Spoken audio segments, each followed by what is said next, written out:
எல்லாருக்கும் ஹாய், நான் உங்க Ilaiyaraaja. Welcome to trading Tamil. Benjamin Graham எழுதின தி இன்டெலிஜென்ட் இன்வெஸ்டர் புக்கோட சம்மரியை பத்தி இந்த சீரீஸ்ல பாத்துக்கிட்டு இருக்கோம். அதுல இந்த வீடியோல சாப்டர் 9 பார்க்கலாம். இந்த கம்ப்ளீட் சம்மரியோட பிளேலிஸ்ட் லிங்க் கீழ டிஸ்கிரிப்ஷன்ல கொடுத்திருக்கோம், மறக்காம செக் பண்ணி பாருங்க. அதுல நாங்க இன்ட்ரோடக்ஷன் பார்ட்ல இருந்தே கவர் பண்ணிட்டு வரோம். அதனோட தொடர்ச்சியா தான் இந்த சாப்டர் 9 வீடியோ. இந்த மாதிரி வீடியோஸ் ரெகுலரா பார்க்க மறக்காம நம்மளோட சேனலை சப்ஸ்கிரைப் பண்ணி பக்கத்துல இருக்க பெல் ஐகானை பிரஸ் பண்ணி வச்சுக்கோங்க. அப்பதான் நாங்க வீடியோஸ் அப்லோட் பண்ண உடனே உங்களுக்கு நோட்டிபிகேஷன் வரும். ஸ்டார்ட் பண்றதுக்கு முன்னாடி ஒரு டிஸ்க்ளைமர், இந்த புக்கை படிச்சு நான் என்ன புரிஞ்சுக்கிட்டேன் அப்படிங்கிற விஷயத்தையும் என்னோட நாலேஜ் அண்ட் எக்ஸ்பீரியன்ஸையும் தான் நான் இந்த வீடியோல ஷேர் பண்ண போறேன். ஃபார் பெட்டர் அண்டர்ஸ்டாண்டிங் நீங்களும் இந்த புக்கை வாங்கி படிங்க. இந்த புக்கை வாங்குறதுக்கான லிங்க் டிஸ்கிரிப்ஷன்ல கொடுத்திருக்கேன், மறக்காம செக் பண்ணி பாருங்க. நான் ஒரு செபி ரிஜிஸ்டர்ட் இன்வெஸ்ட்மென்ட் அட்வைசர் கிடையாது. சோ இந்த வீடியோல ஷேர் பண்ணி இருக்கிற எல்லா விஷயமுமே எஜுகேஷனல் பர்பஸ்க்காக மட்டும் தான். அது எந்த வகையிலும் ஒரு ரெக்கமெண்டேஷனாவோ சஜஷனாவோ எடுத்துக்க வேண்டாம். Chapter 9 investing in investment funds. ஒரு டிஃபென்சிவ் இன்வெஸ்டர் தன்னோட பணத்தை இன்வெஸ்ட் பண்றதுக்கு ஒரு நல்ல சாய்ஸ் இந்த இன்வெஸ்ட்மென்ட் கம்பெனி ஷேர்ஸ், அதாவது மியூச்சுவல் ஃபண்ட். நிறைய விதமான மியூச்சுவல் ஃபண்ட்ஸ் இருக்கு. சோ அதுல பாத்தீங்கன்னா அதோட ஸ்ட்ரக்சர் பேஸ் பண்ணி open end funds and close end funds அப்படின்னு ரெண்டு கேட்டகரி இருக்கு.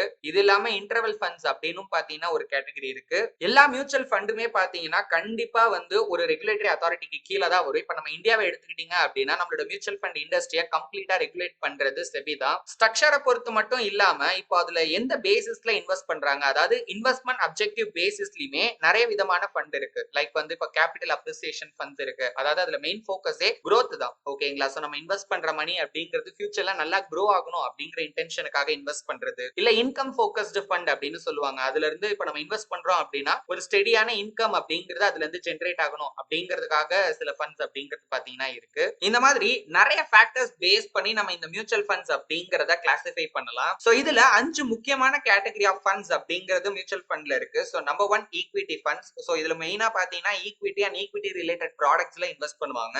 நம்பர் 2 டெப்ட் ஃபண்ட். சோ இதுல டெப்ட் இன்ஸ்ட்ருமெண்ட்ஸ் அண்ட் மணி மார்க்கெட் இன்ஸ்ட்ருமெண்ட்ஸ்ல பாத்தீங்கன்னா இன்வெஸ்ட் பண்ணுவாங்க. Number 3 hybrid funds. இதுல ஒரு பர்టిక్యులர் அசெட் கிளாஸ்ல இல்லாம டிஃபரண்ட் கிளாसेसல ஃபோக்கஸ் பண்ணி இன்வெஸ்ட் பண்ணுவாங்க.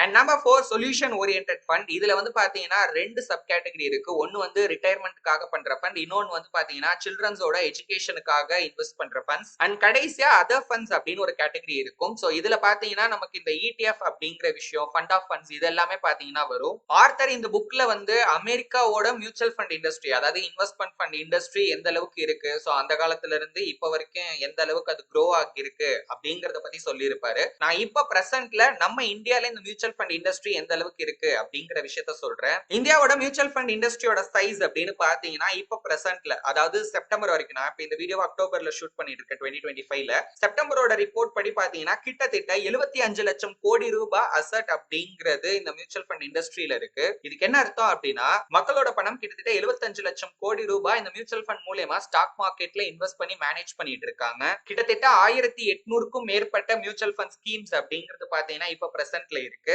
சோ இந்த மியூச்சுவல் ஃபண்டை பொறுத்த வரைக்கும் நம்ம சிம்பிளா என்ன தெரிஞ்சுக்கலாம் அப்படின்னா, இப்போ ஒரு இண்டிவிஜுவலா நான் வந்து இன்வெஸ்ட்மெண்ட் ஜேர்னியை ஸ்டார்ட் பண்ணணும் அப்படின்னு நான் நினைக்கிறேன். இப்ப டைரக்டா போயிட்டு நான் வந்து ஸ்டாக்ஸ்ல இன்வெஸ்ட் பண்றதை விட ரொம்ப சிம்பிளான ஒரு டூல் தான் இந்த மியூச்சுவல் ஃபண்ட்ஸ் அப்படிங்கிறது. அப்கோர்ஸ் நம்ம மியூச்சுவல் ஃபண்ட்ல இன்வெஸ்ட் பண்ணாலுமே நம்மளோட பணம் இந்த மியூச்சுவல் ஃபண்ட் மூலமா ஸ்டாக் மார்க்கெட்ல தான் பாத்தீங்கன்னா இன்வெஸ்ட் பண்றாங்க. அதாவது ஈக்விட்டி, டெப்ட் இந்த மாதிரியான இன்ஸ்ட்ருமெண்ட்ஸ்ல தான் பாத்தீங்கன்னா இன்வெஸ்ட் பண்றாங்க. சோ சிம்பிளா புரிஞ்சுக்கணும் அப்படின்னா இந்த மியூச்சுவல் ஃபண்ட் அப்படிங்கறத ஒரு வழி இல்ல ஒரு வெஹிக்கிள் மாதிரி எடுத்துக்கோங்க. ஓகே, நம்ம டைரக்டா பண்ணாம இந்த மியூச்சுவல் ஃபண்ட் மூலமா நம்ம ஸ்டாக் மார்க்கெட்ல இன்வெஸ்ட் பண்றோம். அண்ட் இதுல இன்னொரு விஷயம் என்ன அப்படின்னா, இப்போ ஒரு மியூச்சுவல் ஃபண்ட்ல இன்வெஸ்ட் பண்றேன்னா நான் ஒரு குறிப்பிட்ட கம்பெனில மட்டும் இன்வெஸ்ட் பண்ண மாட்டேன். இப்போ அந்த மியூச்சுவல் ஃபண்ட் வந்து பாத்தீங்கன்னா டிஃபரெண்ட் கம்பெனிஸ்ல இன்வெஸ்ட் பண்ணுவாங்க, டிஃபரெண்ட் டெப்ட் இன்ஸ்ட்ருமெண்ட்ஸ்ல இன்வெஸ்ட் பண்ணுவாங்க. அது வந்து நான் என்ன மாதிரியான ஃபண்டை சூஸ் பண்றேன் அப்படிங்கறத பொறுத்து இருக்கு. சோ இப்போ இந்த ஃபண்ட்ல சோ இவ்வளவு பெர்சன்டேஜ் இந்த ஈக்விட்டில இவ்வளவு பெர்சன்டேஜ் இன்வெஸ்ட் பண்றாங்க, சோ டெப்ட் இன்ஸ்ட்ருமெண்ட்ல இவ்வளவு பண்றாங்க அப்படின்னு அதுக்கு ஒரு ரேஷியோ வச்சிருப்பாங்க. அதுல என்னென்ன கம்பெனில இவ்வளவு பெர்சன்டேஜ்க்கு இன்வெஸ்ட் பண்றாங்க அப்படிங்கிற எல்லா இன்ஃபர்மேஷனுமே அந்த ஃபண்ட் ரிலேட்டட் டாக்குமெண்ட்ஸ் அப்படின்னு சொல்லுவாங்க, அதுல டீடைல்டாவே இருக்கும். சோ நான் இன்வெஸ்ட் பண்ற 500 ரூபாயோ 1000 ரூபாயோ அது ரொம்ப சிம்பிளான அமௌண்ட்ல இருந்து கூட பாத்தீங்கன்னா ஒரு சில மியூச்சுவல் ஃபண்ட்ல நம்மளோட இன்வெஸ்ட்மெண்ட் ஜர்னியை ஸ்டார்ட் பண்ணலாம். அந்த காசு அந்த எல்லா இன்ஸ்ட்ருமெண்ட்ஸ்லயும் அந்த எல்லா அசெட்ஸ்லயும் தான் பாத்தீங்கன்னா இன்வெஸ்ட் ஆகும். அண்ட் அந்த ஓவரால் அசெட்டோட பெர்ஃபார்மன்ஸ் பேசிஸ்ல தான் நம்மளோட இன்வெஸ்ட்மெண்டோட growth அப்படிங்கிறது பாத்தீங்கன்னா இருக்கும். அடுத்ததா ஆர்த்தர் வந்து இந்த இன்வெஸ்ட்மெண்ட் ஃபண்ட்ஸோட டாக்ஸ் பத்தி சொல்லி இருப்பாரு. சோ இது வந்து அமெரிக்கால அந்த காலத்துல இருந்த டாக்ஸ் ஸ்ட்ரக்சரை ரொம்ப சிம்பிளா பாத்தீங்கன்னா இந்த இடத்துல எக்ஸ்பிளைன் பண்ணிருப்பாரு. அதுல அவர் ஒரு விஷயம் குறிப்பா சொல்லியிருப்பாரு. அது என்ன அப்படின்னா, இதுக்கு ஒரு ஸ்பெஷல் இன்கம் டாக்ஸ் ரூல் அப்படிங்கிற ஒண்ணு வந்து பாத்தீங்கன்னா இருக்கிறதா சொல்றாரு. அதாவது 2 தடவை டாக்ஸ் ஆகிறதுக்கு பதிலா, அதாவது ஒண்ணு இப்ப நான் மியூச்சுவல் ஃபண்ட்ல இன்வெஸ்ட் பண்றேன் அப்படின்னா இப்போ நான் வந்து ஒரு salaried பர்சனா இருக்கலாம். சோ மாசம் மாசம் எனக்கு ஒரு வருமானம் வரும். அதுல ஒரு பார்ட் ஆஃப் மணியை தான் நான் இன்வெஸ்ட் பண்ண போறேன். இப்போ அந்த வருமானத்துக்கு நான் ஒரு டாக்ஸ் பே பண்றேன். ஓகேங்களா? இப்போ நான் வந்து மியூச்சுவல் ஃபண்ட்ல இன்வெஸ்ட் பண்றேன் அப்படின்னா அந்த இன்வெஸ்ட்மெண்ட் மூலமா நான் ப்ராஃபிட் பண்றேன்னா அந்த ப்ராஃபிட்டுக்கும் நான் வந்து பாத்தீங்கன்னா டாக்ஸ் பே பண்ற மாதிரி இருக்கும். சோ இந்த இடத்துல நான் 2 தடவை வந்து டாக்ஸ் பே பண்ற மாதிரி இருக்கும். சோ இதுக்கெல்லாம் வந்து ஸ்பெஷல் ரூல்ஸ் அப்படிங்கிறது இருக்கு அப்படின்னு வந்து பாத்தீங்கன்னா ஆர்த்தர் சொல்றாரு. இந்தியாலயும் இந்த மாதிரியான சில ஸ்பெஷல் ரூல்ஸ் அப்படிங்கிறது பாத்தீங்கன்னா இருக்கு. சோ அதன் மூலமா நமக்கும் சில டாக்ஸ் பெனிஃபிட் அப்படிங்கிறது மியூச்சுவல் ஃபண்ட்ல இன்வெஸ்ட்மெண்ட் பண்றதன் மூலமா கிடைக்கும். அண்ட் இந்த மியூச்சுவல் ஃபண்ட்ல இருக்கிற இன்னொரு ரொம்ப ரொம்ப ஒரு முக்கியமான விஷயம் அண்ட் ரொம்ப பவர்ஃபுல்லான ஒரு விஷயமா ஆர்த்தர் என்ன சொல்றாரு அப்படின்னா இதுல இருக்கிற டிஃபரெண்ட் கைண்ட்ஸ் ஆஃப் ஃபண்ட்ஸ் தான். சோ நம்ம நினைச்சு பார்க்க முடியாத அளவுக்கு டிஃபரெண்ட் டைப்ஸ் ஆஃப் ஃபண்ட்ஸ் அப்படிங்கிறது பாத்தீங்கன்னா இதுல இருக்கு.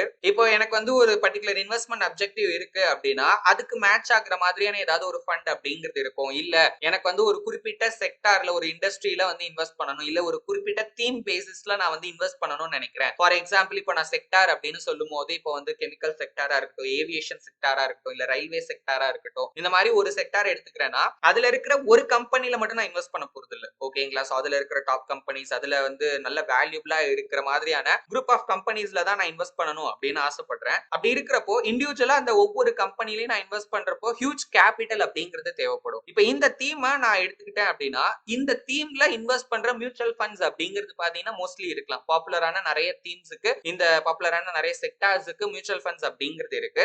சோ நான் அதுல இன்வெஸ்ட் பண்றதன் மூலமா அதுல இருக்கிற கம்பெனிஸ்ல இன்வெஸ்ட் பண்றேன். இப்ப தீம் அப்படிங்கிறது என்னன்னு பாத்தீங்கன்னா இப்போ உதாரணத்துக்கு ஈவி அப்படிங்கிறது ஒரு தீம். ஓகேங்களா? ரினியூவபிள் எனர்ஜி, கிரீன் எனர்ஜி அப்படிங்கறதெல்லாம் ஒரு தீம். சோ தீம் அப்படிங்கிறது ஒரு collection of industries or collection of sectors அப்படின்னு சொல்லலாம். அதுல டிஃபரெண்ட் இண்டஸ்ட்ரீஸ் ஆர் செக்டார்ஸ் அப்படிங்கிறது வரும். சோ அந்த பேசிஸ்ல கூட நான் வந்து இன்வெஸ்ட் பண்ணலாம். இப்போ ஃபார் எக்ஸாம்பிளுக்கு ஈவி செக்டார் வந்து இப்ப இருக்கிறத விட இன் ஃபியூச்சர்ல நல்லா பூமா, ஒரு உதாரணத்துக்கு தான் சொல்றேன், இது சஜஷன் கிடையாது.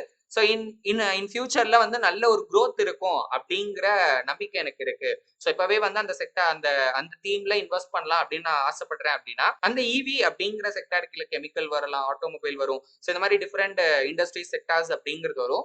சோ இப்போ இந்த தீம் பேசிஸ்ல இன்வெஸ்ட் பண்ற ஏதாவது மியூச்சுவல் ஃபண்ட் இருந்து அந்த மியூச்சுவல் ஃபண்ட்ல நான் இன்வெஸ்ட் பண்ணேன் அப்படின்னா சோ இப்போ இதுல எல்லாத்துலயுமே நான் இன்வெஸ்ட் பண்ண மாதிரி தான். சோ அப்ப இந்த தீமுக்கு கிடைக்கிற growth அப்படிங்கிறது என்னோட இன்வெஸ்ட்மெண்ட்டுக்கும் பாத்தீங்கன்னா கிடைக்கும். சோ அதுக்கான ஒரு நல்ல டூலா இந்த மியூச்சுவல் ஃபண்ட் அப்படிங்கிறது இருக்கும். பட் ஆனா இன்வெஸ்டர்ஸ்க்கு இருக்கிற ஒரு பெரிய பிரச்சனை என்ன அப்படின்னு பாத்தீங்கன்னா இந்த அளவுக்கு அதிகமா இருக்கிற மியூச்சுவல் ஃபண்ட்ஸ் தான். ஏன்னா ஸ்டாக்ஸ்லயுமே ஜென்ரலா இந்த ப்ராப்ளம் வந்து நமக்கு இருந்திருக்கும். இப்போ கிட்டத்தட்ட இப்போ இந்தியாலே எடுத்துக்கிட்டீங்கன்னா 5000க்கும் மேற்பட்ட ஸ்டாக்ஸ் அப்படிங்கிறது இருக்கு. சோ முதல் கேள்வி என்ன வரும் அப்படின்னா எந்த ஸ்டாக்ல நான் இன்வெஸ்ட் பண்ணலாம்? 5000 ஸ்டாக் இருக்கு. 5000 ஸ்டாக்கையும் உட்காந்து ஸ்டடி பண்ணி ஒவ்வொன்னா பார்த்து இன்வெஸ்ட் பண்றதுக்குள்ள நமக்கு ரிட்டையர்மெண்ட் ஏஜே வந்துரும் அப்படின்னு வச்சுக்கோங்களேன்.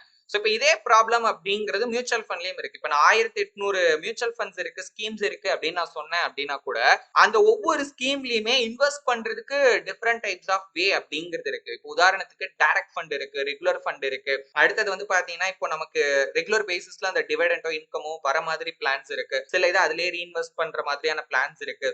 சோ இது வந்து ஒரு ஜெனரல் இதுதான் கவுண்ட். இப்போ இதுக்குள்ள நம்ம போனோம் அப்படின்னா ஏகப்பட்ட சாய்ஸ் அப்படிங்கிறது இருக்கு. அப்போ ஆட்டோமேட்டிக்காவே நமக்கு என்ன கேள்வி வரும் அப்படின்னா என்ன மாதிரியான ஃபண்ட்ஸ்ல நம்ம இன்வெஸ்ட் பண்ணலாம், அதுலயும் குறிப்பா பெட்டர் தேன் ஆவரேஜ் ரிசல்ட்ஸ்க்கு. ஓகேங்களா? இப்ப நான் நார்மலா இன்வெஸ்ட் பண்றேன் அப்படின்னா ஒரு போரான ரிசல்ட்ஸை எதிர்பார்த்து நான் பண்ண மாட்டேன். அப்போ எந்த ஃபண்ட்ல இன்வெஸ்ட் பண்ணா எனக்கு ஒரு நல்ல ரிட்டர்ன்ஸ் கிடைக்கும், இல்ல அதுக்கு நான் எதை சூஸ் பண்ணணும் அப்படிங்கிற ஒரு காமனான கொஸ்டின் அப்படிங்கிறது பாத்தீங்கன்னா இன்வெஸ்டர்ஸ்க்கு வரும். அடுத்தது எந்த மாதிரி டைப்ஸ் ஆஃப் ஃபண்ட்ல வந்து நம்ம இன்வெஸ்ட் பண்ணலாம், இப்ப நான் ஒரு ஃபண்ட்ல இன்வெஸ்ட் பண்றேன் அது மோசமான ரிசல்ட்ஸை கொடுக்குமா கொடுக்காதா அப்படிங்கறத நான் எப்படி தெரிஞ்சுக்கிறது அப்படிங்கிற நிறைய சந்தேகங்களும் கேள்விகளும் பாத்தீங்கன்னா இதுல ஃபர்ஸ்ட் டைம் இன்வெஸ்ட் பண்றவங்களுக்கு இயல்பாவே வரதான் செய்யும். இந்த கேள்விக்கான பதில பாக்குறதுக்கு முன்னாடி முதல்ல நம்ம இந்த ஃபண்ட்ஸோட ஓவரால் பெர்ஃபார்மன்ஸ் எப்படி இருக்கு அப்படிங்கறத பத்தி பார்க்கலாம். எந்த அளவுக்கு இது வந்து இன்வெஸ்டர்ஸ்க்கு ஒரு நல்ல வாய்ப்பா இருந்திருக்கு, எந்த அளவுக்கான ரிட்டர்ன்ஸ் ஜெனரேட் பண்ணி கொடுத்திருக்கு அப்படிங்கிற விஷயத்தை இப்ப நம்ம டிஸ்கஸ் பண்ணலாம். அண்ட் அது மட்டும் இல்லாம இந்த விஷயத்தை, அதாவது இந்த மியூச்சுவல் ஃபண்ட்ஸை நம்ம டைரக்ட் ஸ்டாக்ஸோட எப்படி கம்பேர் பண்றது அப்படிங்கறத பத்தியும் பார்க்கலாம். பட் எது எப்படி இருந்தாலும் சரி இந்த மியூச்சுவல் ஃபண்ட் வந்ததுக்கு அப்புறம் ஸ்டாக் மார்க்கெட்ல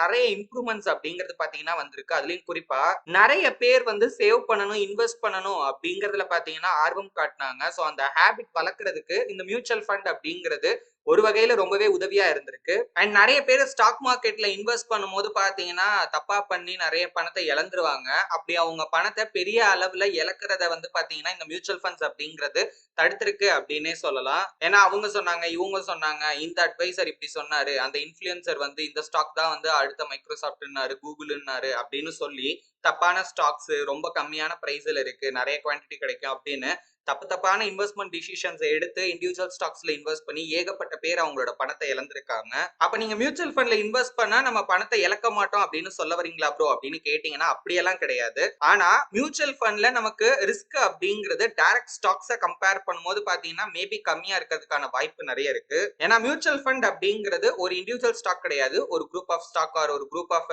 டெப்ட் இன்ஸ்ட்ருமெண்ட்ஸ் இல்ல ஒரு குரூப் ஆஃப் அசெட் கிளாஸ்ல வந்து பாத்தீங்கன்னா நம்ம இன்வெஸ்ட் பண்றது. அண்ட் லாஸ்ட் அண்ட் ஃபைனலி ஸ்டாக்ஸ்ல இருக்கிற மாதிரியே இந்த மியூச்சுவல் ஃபண்ட்ல இருந்தும் ஒரு கேபிட்டல் கெயின்ஸ் ஒரு ரெகுலர் இன்கம் அப்படிங்கிறது பாத்தீங்கன்னா இன்வெஸ்டர்ஸ்க்கு ரெகுலரா கிடைச்சிக்கிட்டே இருந்தது. ஹிஸ்டாரிக்கலி நம்ம எடுத்து பார்த்தோம் அப்படின்னா இப்போ ஒரு பக்கம் வந்து டைரக்ட் ஸ்டாக்ஸ்ல இன்வெஸ்ட் பண்றாங்க, இன்னொரு பக்கம் பாத்தீங்கன்னா மியூச்சுவல் ஃபண்ட்ஸ்ல இன்வெஸ்ட் பண்றாங்க.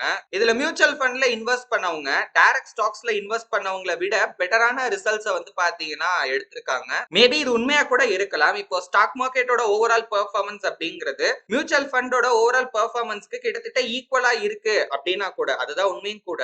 ஆனா நம்ம டைரக்ட் ஸ்டாக்ஸ்ல இன்வெஸ்ட் பண்றதுக்கு ஆகிற செலவை விட மியூச்சுவல் ஃபண்ட்ல இன்வெஸ்ட் பண்றப்ப நமக்கு செலவு அப்படிங்கிறது பாத்தீங்கன்னா கொஞ்சம் அதிகமா தான் இருக்கும். இப்ப டைரக்ட் ஸ்டாக்ஸ்ல இன்வெஸ்ட் பண்றதுல நமக்கு என்ன செலவு இருக்கு அப்படின்னு கேட்டீங்கன்னா புரோக்கரேஜ் சார்ஜஸ் அண்ட் வந்து சில டாக்ஸஸ் வந்து நம்ம வந்து பே பண்ற மாதிரி இருக்கும் ஸ்டாக்ஸை பை பண்ணும்போது. இதே இப்ப நம்ம வந்து ஒரு மியூச்சுவல் ஃபண்டை பை பண்றோம் அப்படின்னா ஒரு ஸ்டாம்ப் டியூட்டி மட்டும் நம்ம வந்து பே பண்ற மாதிரி இருக்கும். பட் அது கம்பேரிட்டிவ்லி வந்து ஒரு கம்மியான அமௌண்டா தான் இருக்கும். அப்புறம் எப்படி ப்ரோ வந்து நீங்க இதுல இன்வெஸ்ட் பண்றப்ப நமக்கு அதிக காஸ்ட் ஆகும் அப்படின்னு சொல்றீங்கன்னா ஆக்சுவலி இந்த மியூச்சுவல் ஃபண்ட்ல டோட்டல் எக்ஸ்பென்ஸ் ரேஷியோ அப்படிங்கிற ஒரு விஷயம் இருக்கும். அதாவது இப்ப இந்த மியூச்சுவல் ஃபண்டை மேனேஜ் பண்றதுக்கு ஆகிற செலவு மத்த எல்லா செலவுகளும் சேர்த்து அதுக்கான சார்ஜஸும் வந்து நம்ம தான் பே பண்ற மாதிரி இருக்கும். சோ அதை தான் வந்து பாத்தீங்கன்னா ஆர்த்தர் மீன் பண்றாரு. ஏன்னா நம்மளோட சார்பா தான் அந்த மியூச்சுவல் ஃபண்ட் மேனேஜர் வந்து பாத்தீங்கன்னா அந்த ஃபண்டை மேனேஜ் பண்றாரு, அந்த கம்பெனி அந்த ஆபரேஷனை பண்றாங்க, மற்ற செலவுகள் எல்லாமே பாத்தீங்கன்னா நமக்காக தான் பண்றாங்க அப்படிங்கிறதுனால அந்த சார்ஜஸ் நம்ம கிட்ட இருந்து தான் கலெக்ட் பண்ணிப்பாங்க. அண்ட் குறிப்பா இந்த டோட்டல் எக்ஸ்பென்ஸ் ரேஷியோ TER அப்படின்னு ஷார்ட்டா சொல்லுவாங்க. இதை பத்தி ரொம்ப இம்பார்ட்டன்டா நம்ம தெரிஞ்சுக்கணும். அதை பத்தி நம்ம இன்னொரு செப்பரேட் வீடியோல பார்க்கலாம். சோ அந்த வீடியோ பார்க்க மறக்காம நம்மளோட ட்ரேடிமேன் எடு அப்படிங்கிற யூடியூப் சேனல் மறக்காம சப்ஸ்கிரைப் பண்ணிக்கோங்க.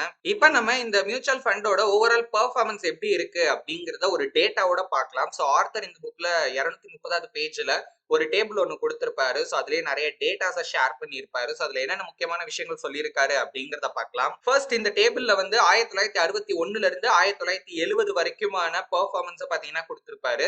சோ அதுலயுமே வந்து 5 வருஷமா பிரிச்சிருக்காரு. 1961ல இருந்து 1965 வரைக்கும் ஒரு செட்டு, அடுத்து 1966ல இருந்து 1970 வரைக்கும் ஒரு செட்டு. அதுலயும் குறிப்பா ரொம்ப ரீசெண்டான 2 வருஷத்தோட இண்டிவிஜுவல் டேட்டாவையும் கொடுத்திருப்பாரு. அதாவது 1969 70களோட ரிசல்ட்ஸ். சோ ஆர்த்தர் இந்த இடத்துல டாப் 10 கம்பெனிஸ பாத்தீங்கன்னா சூஸ் பண்ணிருக்காரு. அதாவது டாப் கம்பெனிஸோட டாப் ஃபண்ட்ஸ வந்து பாத்தீங்கன்னா எடுத்திருக்காரு.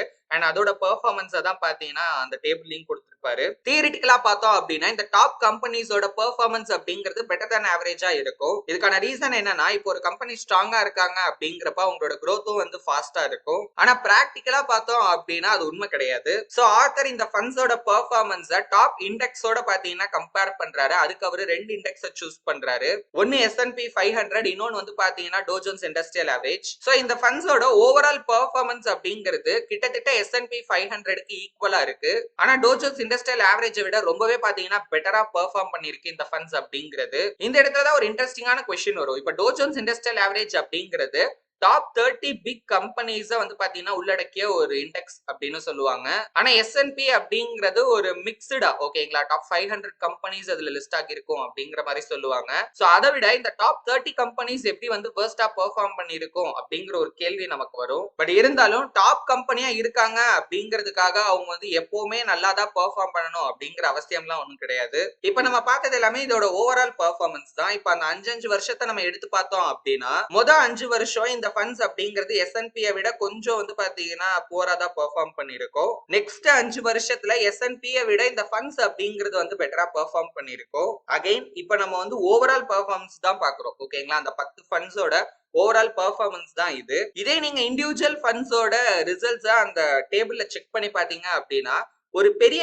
கேப் அப்படிங்கிறது இருக்கும் ஓகேங்களா. இப்போ ரொம்ப க்ளோஸா இருந்தா கூட பரவாயில்ல, பட் ஆனா வந்து அந்த வேல்யூல ஏகப்பட்ட வேரியேஷன்ஸ் அப்படிங்கிறது பாத்தீங்கன்னா இருக்கும். சில ஃபண்ட் 150% ப்ராஃபிட் பண்ணிருக்கும். பட் ஒரு சில ஃபண்ட்ஸ் வந்து பாத்தீங்கன்னா 45% அளவுக்கு தான் பாத்தீங்கன்னா ப்ராஃபிட்டே பண்ணிருப்பாங்க. பட் ஒரு மியூச்சுவல் ஃபண்ட் அப்படிங்கிறது எப்பவுமே மார்க்கெட்டை பீட் பண்ணணுமா அப்படின்னு கேட்டீங்கன்னா அப்படிலாம் ஒண்ணுமே கிடையாது. மார்க்கெட்டை பீட் பண்ணல அப்படிங்கிற ஒரே காரணத்தினால மட்டும் ஒரு மியூச்சுவல் ஃபண்டை நம்ம வந்து கிரிட்டிசைஸ் பண்ணணும் அப்படிங்கிற அவசியம் கிடையாது. பட் அதுக்காக அவங்க முயற்சி எல்லாம் எடுக்காமலாம் இருக்க மாட்டாங்க. கண்டிப்பா ட்ரை பண்ணுவாங்க. ஓகேங்களா? ஏன்னா நமக்கு வந்து ஒரு ஒரு பெஞ்ச் மார்க்கிங் தேவை. ஓகே, இப்ப நான் வந்து பெர்ஃபார்ம் பண்றேன் அப்படின்னா சோ எதோட நான் ஒப்பிடணும், எதை விட நான் அதிகமா பண்ணணும் அப்படிங்கிறதுக்கு ஒரு கம்பேரிசன் எப்பவுமே இருந்துகிட்டே இருக்கணும். பட் அதுக்காக ஒவ்வொரு டைமுமே அந்த ஃபண்ட் அப்படிங்கிறது மார்க்கெட்டை விட பெட்டரா பெர்ஃபார்ம் பண்ணும் அப்படின்னு சொல்லிட முடியாது. ஏன்னா அந்த டேபிள பாத்தீங்கன்னாலே உங்களுக்கு ரொம்ப சிம்பிளா புரிஞ்சிடும். ஒரு டைம் வந்து ஒரு மியூச்சுவல் ஃபண்ட் பெட்டரா பெர்ஃபார்ம் பண்ணுது, இன்னொரு டைம் பாத்தீங்கன்னா இன்னொரு ஃபண்ட் பெட்டரா பெர்ஃபார்ம் பண்ணுது, இன்னொரு டைம் மார்க்கெட் தான் பாத்தீங்கன்னா பெட்டரா பெர்ஃபார்ம் பண்ணுது. சோ இது வந்து பாத்தீங்கன்னா சேஞ்ச் ஆகிட்டே தான் இருக்கும். சரி, ஓகே ப்ரோ, எப்படி வந்து மியூச்சுவல் ஃபண்டோட பெர்ஃபார்மன்ஸ் அப்படிங்கிறது ஸ்டாக் மார்க்கெட்டோட பெர்ஃபார்மன்ஸ்க்கு கிட்டத்தட்ட ஈக்குவலா இருக்கு அப்படின்னு கேட்டீங்கன்னா, ஏன்னா ஜென்ரலாவே மியூச்சுவல் ஃபண்ட்ஸுமே அவங்களோட பணத்தை எங்க இன்வெஸ்ட் பண்ணிருக்காங்க அப்படின்னு பாத்தீங்கன்னா மார்க்கெட்ல தான் இன்வெஸ்ட் பண்ணிருக்காங்க. ஓகேங்களா? இன்ஃபேக்ட் சொல்லணும் அப்படின்னா அவங்க தான் வந்து ஒரு பெரிய ஷேர் ஹோல்டர்ஸ். ஓகேங்களா? இல்ல பாண்ட் ஹோல்டர்ஸ். ஒரு அதிக குவான்டிட்டி ஆஃப் ஷேர்ஸை வந்து பாத்தீங்கன்னா அவங்க தான் ஹோல்ட் பண்ணிட்டு இருப்பாங்க. சோ அப்படி இருக்கும்போது அதோட ரிசல்ட்ஸ் தான் வந்து நம்ம கம்பேர் பண்றோம். ஓகே, த்ரூ அந்த மியூச்சுவல் ஃபண்ட் மூலியமா. சோ இங்க இண்டிவிஜுவல் ஸ்டாக்ஸா பாக்குறோம். இதனாலதான் பாத்தீங்கன்னா கிட்டத்தட்ட நேச்சுரலாவே இதோட பெர்ஃபார்மன்ஸ் அப்படிங்கிறது ஈக்குவலா இருக்கு அப்படிங்கிற மாதிரி ஆர்த்தர் சொல்றாரு. உதாரணத்துக்கு 1969 கடைசியில நம்ம பார்த்தோம் அப்படின்னா கமர்ஷியல் பேங்க்ஸ் கிட்டத்தட்ட $181 பில்லியன் அளவுக்கு ஸ்டாக்ஸ் ஹோல்ட் பண்ணிட்டு இருந்தாங்க. மியூச்சுவல் ஃபண்ட் மத்த ஃபண்ட்ஸ் எல்லாம் சேர்ந்து கிட்டத்தட்ட $56 பில்லியன் ஸ்டாக்ஸ் ஹோல்ட் பண்ணியிருந்தாங்க. அண்ட் இன்வெஸ்ட்மெண்ட் அட்வைசர், பெரிய பெரிய இன்ஸ்டிடியூஷனல் லெவல் இன்வெஸ்டர்ஸ் எல்லாம் பாத்தீங்கன்னா மோஸ்ட்லி வந்து ஸ்டாக்ஸ்ல இன்வெஸ்ட் பண்ணி இருந்தாங்க. இப்ப இந்த மொத்த இன்வெஸ்ட்மெண்ட்டையும் நம்ம சேர்த்து பார்த்தோம் அப்படின்னா அதுதான் அந்த ஸ்டாக் மார்க்கெட்டை கண்ட்ரோலே பண்ணும். அண்ட் இதனாலதான் நமக்கு அந்த ஃபண்ட்ஸோட ரிசல்ட்ஸும் கிட்டத்தட்ட வந்து பாத்தீங்கன்னா அந்த ஸ்டாக்குக்கு, அதாவது அந்த ஸ்டாக் மார்க்கெட்டோட ஓவரால் பெர்ஃபார்மன்ஸ்க்கு ஈக்குவலா இருக்கு அப்படின்னு சொல்றாரு ஆர்த்தர். நம்மளால எப்பவுமே வந்து ஒரு பெட்டர் தேன் ஆவரேஜ் ரிசல்ட்ஸ் கொடுக்குற மாதிரியான ஃபண்ட்ஸை சூஸ் பண்ண முடியுமா அப்படின்னு கேட்டீங்கன்னா கண்டிப்பா இல்ல. ஒருவேளை எல்லா இன்வெஸ்டர்ஸுமே அந்த மாதிரி ஒரு பெஸ்ட் ஃபண்டை சூஸ் பண்ண தெரிஞ்சுக்கிட்டாங்க அப்படின்னா யாராலையுமே ஒருத்தரோட ஒருத்தர் வந்து பெட்டரா பண்ணவே முடியாது. ஏன்னா எல்லாரோட பெர்ஃபார்மன்ஸும் ஒரே மாதிரி தான் இருக்கும். ரொம்ப சிம்பிளாவே பார்க்கலாமே. இப்போ ஒரு இன்வெஸ்டர் இருக்காரு. சோ அவர் வந்து ஒரு மியூச்சுவல் ஃபண்ட்ல இன்வெஸ்ட் பண்ணணும் அப்படின்னு நினைக்கிறாரு. சோ அதுக்கு அவர் என்ன பண்றாரு அப்படின்னா அந்த ஃபண்டோட லாஸ்ட் 5 இயர்ஸோட பெர்ஃபார்மன்ஸை பாத்தீங்கன்னா செக் பண்றாரு. சோ அந்த 5 வருஷத்துல எந்த ஃபண்ட் வந்து பெட்டரா பெர்ஃபார்ம் பண்ணிருக்கோ சோ அதுல இன்வெஸ்ட் பண்ணலாம் அப்படின்னு நினைக்கிறாரு. ஏன்னா சோ இந்த அளவுக்கு பெட்டரா பெர்ஃபார்ம் பண்ணிருக்காங்கன்னா சோ அதோட மேனேஜருக்கு வந்து நல்ல ஸ்கில் இருக்கு. ஆனா அது மட்டும் இல்லாம இந்த ஃபண்ட் வந்து ஃபியூச்சர்ல பெட்டரா பெர்ஃபார்ம் பண்றதுக்கான வாய்ப்பு இருக்கு அப்படின்னு அவருக்கு தோணி இருக்கலாம். இது கேட்கறதுக்கு ரீசனபிளா தான் இருக்கும். பட் இருந்தாலும் ஒரு ரெகுலர் கம்பெனி மாதிரி இல்லாம இந்த மாதிரியான நல்ல கம்பெனிஸ்ல நமக்கு வந்து அந்த காஸ்ட் அப்படிங்கிறது, அதாவது நம்ம இன்வெஸ்ட் பண்றதுக்காகிற செலவு அப்படிங்கிறது பாத்தீங்கன்னா கொஞ்சம் கம்மியா தான் இருக்கும். ஏன் அப்படின்னா ஏன்னா அங்க மோர் பீப்புள்ஸ் வந்து இன்வெஸ்ட் பண்ணுவாங்க. அதிக அளவுல அமௌண்ட்டை வந்து பாத்தீங்கன்னா அவங்க வந்து ஹேண்டில் பண்ணுவாங்க. அதனால ஒரு கம்மியான பெர்சன்டேஜா அவங்க சார்ஜ் பண்ணாலே அதுவே அவங்களுக்கு வந்து அந்த செலவெல்லாம் பாத்துக்கிறதுக்கு போதுமானதா இருக்கும். இதே இப்ப நம்ம ஸ்டாக் மார்க்கெட் எடுத்துக்கிட்டோம் அப்படின்னா ஒரு நல்ல கம்பெனியா இருந்துச்சுன்னா மோஸ்ட்லி பாத்தீங்கன்னா அது வந்து ஒரு ஹை பிரைஸ்ல தான் ட்ரேட் ஆகிட்டு இருக்கும். அதாவது வந்து ஒரு பிரீமியம் பிரைஸ்ல தான் வந்து ட்ரேடே ஆகிட்டு இருக்கும். அதுக்காக நம்ம வந்து ஹை வேல்யூ கொடுத்து தான் வாங்குற மாதிரியே இருக்கும். சோ இதுல ஆர்த்தரோட சஜஷன் என்ன அப்படின்னா, இப்ப நீங்க ஒரு ஃபண்டோட பெர்ஃபார்மன்ஸை செக் பண்றீங்க அப்படின்னா குறைஞ்சபட்சம் அதோட பாஸ்ட் 5 இயர்ஸ் டேட்டாவையாவது நம்ம வந்து அனலைஸ் பண்ணணும் அப்படின்னு சொல்றாரு. பட் ஒரு புல் மார்க்கெட் சிச்சுவேஷன்ல கொஞ்சம் நம்ம வந்து ஜாக்கிரதையாவும் இருக்கணும் அப்படின்னு சொல்றாரு. ஏன்னா அந்த மாதிரியான நல்ல ரிசல்ட் அப்படிங்கிறது மேபி அந்த ஃபண்ட் மேனேஜர் வந்து அந்த டைம்ல வந்து ஒரு பிக் ஸ்பெகுலேட்டிவ் ரிஸ்க் எடுத்ததுனால கூட பாத்தீங்கன்னா வந்திருக்கலாம். ஏன்னா அதெல்லாம் வந்து ஒரு டெம்பரரியா ஒர்க் ஆகுற ஒரு விஷயம் தான். அதெல்லாம் வந்து லாங் டேர்முக்கு வந்து மார்க்கெட்ல நீடிக்காது. பெர்ஃபார்மன்ஸ் ஃபண்ட் இது ஒன்றும் ஸ்பெஷல் கேட்டகரி ஆஃப் ஃபண்ட்லாம் கிடையாது. இது என்ன அப்படின்னு கேட்டீங்கன்னா நல்ல பிரபலமா இருக்கிற ஃபண்ட்ஸ், அதுலயும் குறிப்பா மக்களோட கவனத்தை அதிகமா ஈர்த்த ஃபண்ட்ஸை தான் ஆர்த்தர் வந்து பெர்ஃபார்மன்ஸ் ஃபண்ட் அப்படின்னு சொல்றாரு. அண்ட் ஜென்ரலா இதுல என்னென்ன மாதிரியான ஃபண்ட்ஸ் எல்லாம் வரும் அப்படின்னு பாத்தீங்கன்னா மத்த ஃபண்ட்ஸை விட ஒரு பெட்டரான ரிசல்ட்ஸ், இல்ல வந்து ஒரு மேஜரான இண்டெக்ஸை விட ஒரு பெட்டரான ரிசல்ட்ஸ் பண்ண ஃபண்ட்ஸ், அதுக்கப்புறம் ஒரு ஷார்ட் டேர்ம்ல வந்து ரொம்பவே சக்சஸ்ஃபுல்லா வந்து ரிட்டர்ன்ஸ் கொடுக்குற மாதிரியான ஃபண்ட்ஸ், ஆனா அதன் மூலியமா ஒரு பாப்புலாரிட்டி கிடைச்சு ஒரு பப்ளிசிட்டி கிடைச்சு அதிக அளவுல இன்வெஸ்ட்மெண்ட்டை ஈர்த்த ஃபண்ட்ஸ் எல்லாமே இதுக்கு கீழே வரும். இந்த மாதிரி ஷார்ட் டேர்ம் சக்சஸை காட்டி அதிக அளவுல பணத்தை ஈர்க்கிறது தப்பா அப்படின்னு கேட்டீங்கன்னா அப்படியெல்லாம் கிடையாது. ஆனா பிராக்டிக்கலா பார்த்தோம் அப்படின்னா இந்த மாதிரி வர பணத்தை ஹேண்டில் பண்றதுல நிறைய ரிஸ்க் அப்படிங்கிறது இருக்கு அப்படின்னு ஆர்த்தர் சொல்றாரு. நிறைய எக்ஸ்பீரியன்ஸ்டான இன்வெஸ்டர்ஸ் இந்த ஃபண்ட்ஸை பார்த்து ரொம்பவே கவலையா இருந்தாங்க. இதுக்கு காரணம் என்ன அப்படின்னா இந்த மாதிரியான ஃபண்ட்ஸை மேனேஜ் பண்றவங்க மோஸ்ட்லி பாத்தீங்கன்னா ரொம்பவே யங்கா இருக்காங்க. அப்ப வயசு ரொம்ப முக்கியமா ப்ரோ அப்படின்னு கேட்டீங்கன்னா, ஆர்த்தர் இது என்ன பாயிண்ட் ஆஃப் வியூல சொல்றாருங்கிறத நம்ம புரிஞ்சுக்கணும். மோஸ்ட்லி அவங்களுக்கு வயசு பாத்தீங்கன்னா உங்களோட 30s இல்ல 40sல தான் இருக்காங்க. அதாவது அவங்க ஏஜ்க்கு அவங்க வந்து 1948ல இருந்து 1968ஓட அந்த லாங் புல் ரன்னை தான் பாத்தீங்கன்னா பார்த்திருப்பாங்க. ரொம்ப வந்து ஒரு சிவியரான ஒரு பியர் மார்க்கெட்டா அவங்க வந்து பார்த்திருக்கவே மாட்டாங்க. அண்ட் அவங்க எடுக்கிற இன்வெஸ்ட்மெண்ட் டிசிஷன்லயுமே வந்து நிறைய தப்பு இருக்கு அப்படிங்கறத அவர் சொல்றாரு. ஏன்னா மெயின் இன்டென்ஷன், அதாவது இப்ப இவங்க ஒரு ஸ்டாக்கை சூஸ் பண்ணி அதுல இன்வெஸ்ட் பண்றாங்க அப்படின்னா அடுத்த சில மாசத்துல அது வந்து பயங்கரமா ப்ராஃபிட் கொடுத்துடணும். சோ அப்படிதான் இவங்களோட இன்டென்ஷன் அப்படிங்கிறது இருக்கு. இந்த ரீசன்னால நிறைய புது கம்பெனிஸோட ஷேர்ஸை வந்து ரொம்ப அதிகமான பிரைஸ் கொடுத்து வாங்குற ஒரு நிலைமை அப்படிங்கிறது உருவாகுது. அண்ட் இதை நியாயப்படுத்துற விதமா அவங்க சொல்றது ரெண்டே விஷயம் தான். ஒண்ணு, இந்த கம்பெனி வந்து ஃபியூச்சர்ல இப்ப இருக்கிறத விட இன்னும் பெட்டரா பெர்ஃபார்ம் பண்ணும் அப்படிங்கிற நம்பிக்கை. ரெண்டாவது, இப்ப நம்ம அதை வாங்காம விட்டுட்டோம் அப்படின்னா அந்த ஹியூஜ் ப்ராஃபிட் வந்து நமக்கு வராம போறதுக்கான வாய்ப்பு இருக்கு அப்படிங்கிறது.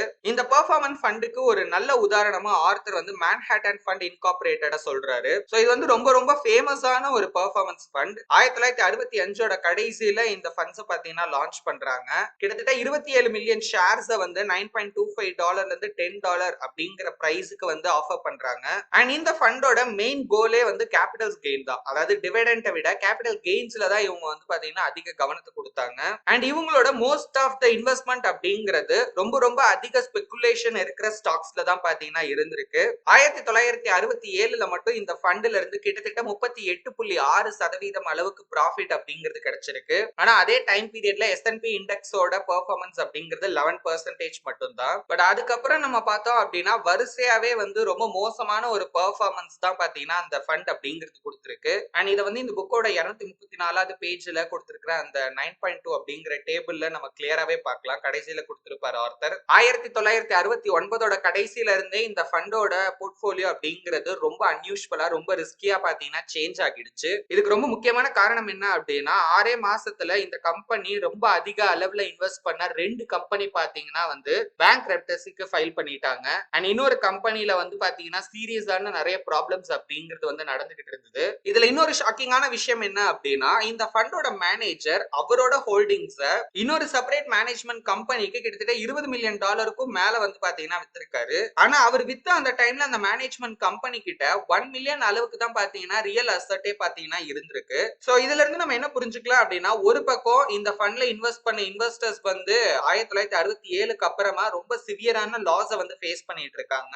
இன்னொரு பக்கம் அந்த மேனேஜர் வந்து அதிக அளவுல ப்ராஃபிட் பாத்தீங்கன்னா பண்ணிருக்காரு. சோ இதுக்கு இடையிலே வந்து ஒரு பெரிய கேப் அப்படிங்கிறது இருக்கு. 1969ல த மணி மேனேஜர் அப்படிங்கிற ஒரு புக்கை பப்ளிஷ் பண்ணியிருக்காங்க.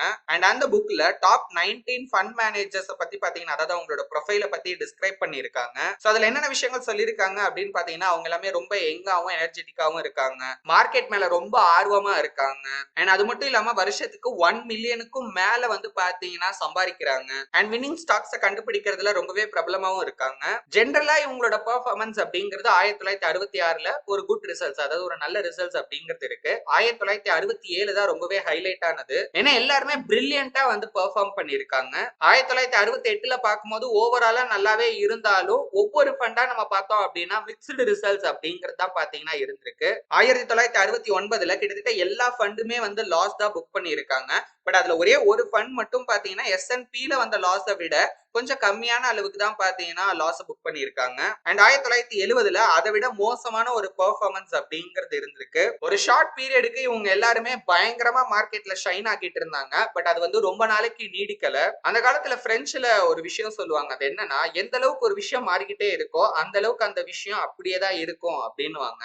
இந்த இடத்துலயுமே ஹிஸ்டரி ரிப்பீட் ஆகிருக்கு அப்படின்னு ஆர்த்தர் சொல்றாரு. 1920கள்ல நம்ம பார்த்தோம் அப்படின்னா ஸ்டாக்கோட பிரைஸை மேனிபுலேட் பண்ணுவாங்க. கம்பெனியோட ரிப்போர்ட்ஸ்ல வந்து பொய் சொல்லுவாங்க. பைனான்சியல் ஸ்ட்ரக்சர் வீக்கா இருக்கும். அண்ட் அது மட்டும் இல்லாம நிறைய வந்து சந்தேகத்துக்குரிய விஷயங்களை வந்து அந்த கம்பெனியே பண்றதுக்கான வாய்ப்பு இருக்கு. அண்ட் இதெல்லாம் சேர்ந்துதான் 1929ல நடந்த கிராஷுக்கு ஒரு முக்கியமான காரணமா இருந்துச்சு. அண்ட் அதுக்கப்புறம் தான் ரெகுலேட்டரி பாடி வந்து பாத்தீங்கன்னா நிறைய ஸ்ட்ரிக்டான ஆக்ஷன்ஸை எடுக்கிறாங்க. அந்த காலத்துல இருந்த நிறைய இல்லீகலான பிராக்டிஸ் இப்போ இல்ல அப்படின்னா கூட பாத்தீங்கன்னா நிறைய புது புது விஷயங்கள் அப்படிங்கிறது மார்க்கெட்ல வந்துகிட்டே தான் இருக்கு. உதாரணத்துக்கு இப்போ ஸ்டாக் மார்க்கெட்ல லிஸ்டே ஆகாத லெட்டர் ஸ்டாக்ஸ் ஒரு சீப்பான பிரைஸ்ல வாங்கிட்டு ஒரு ஃபேக்கான பேப்பர் ப்ராஃபிட்ட காட்டி மார்க்கெட்ல லிஸ்ட் பண்ணும்போது வந்து பாத்தீங்கன்னா ஒரு ஹையர் பிரைஸ்ல பண்றது அண்ட் மக்களோட கவனத்தை ஈர்க்கிறதுக்காகவே பாத்தீங்கன்னா ஒரு சில ஹாட் ஸ்டாக்ஸ்ல இன்வெஸ்ட் பண்றது இந்த மாதிரியான விஷயங்களை பாத்தீங்கன்னா பண்ணிக்கிட்டே தான் இருந்தாங்க.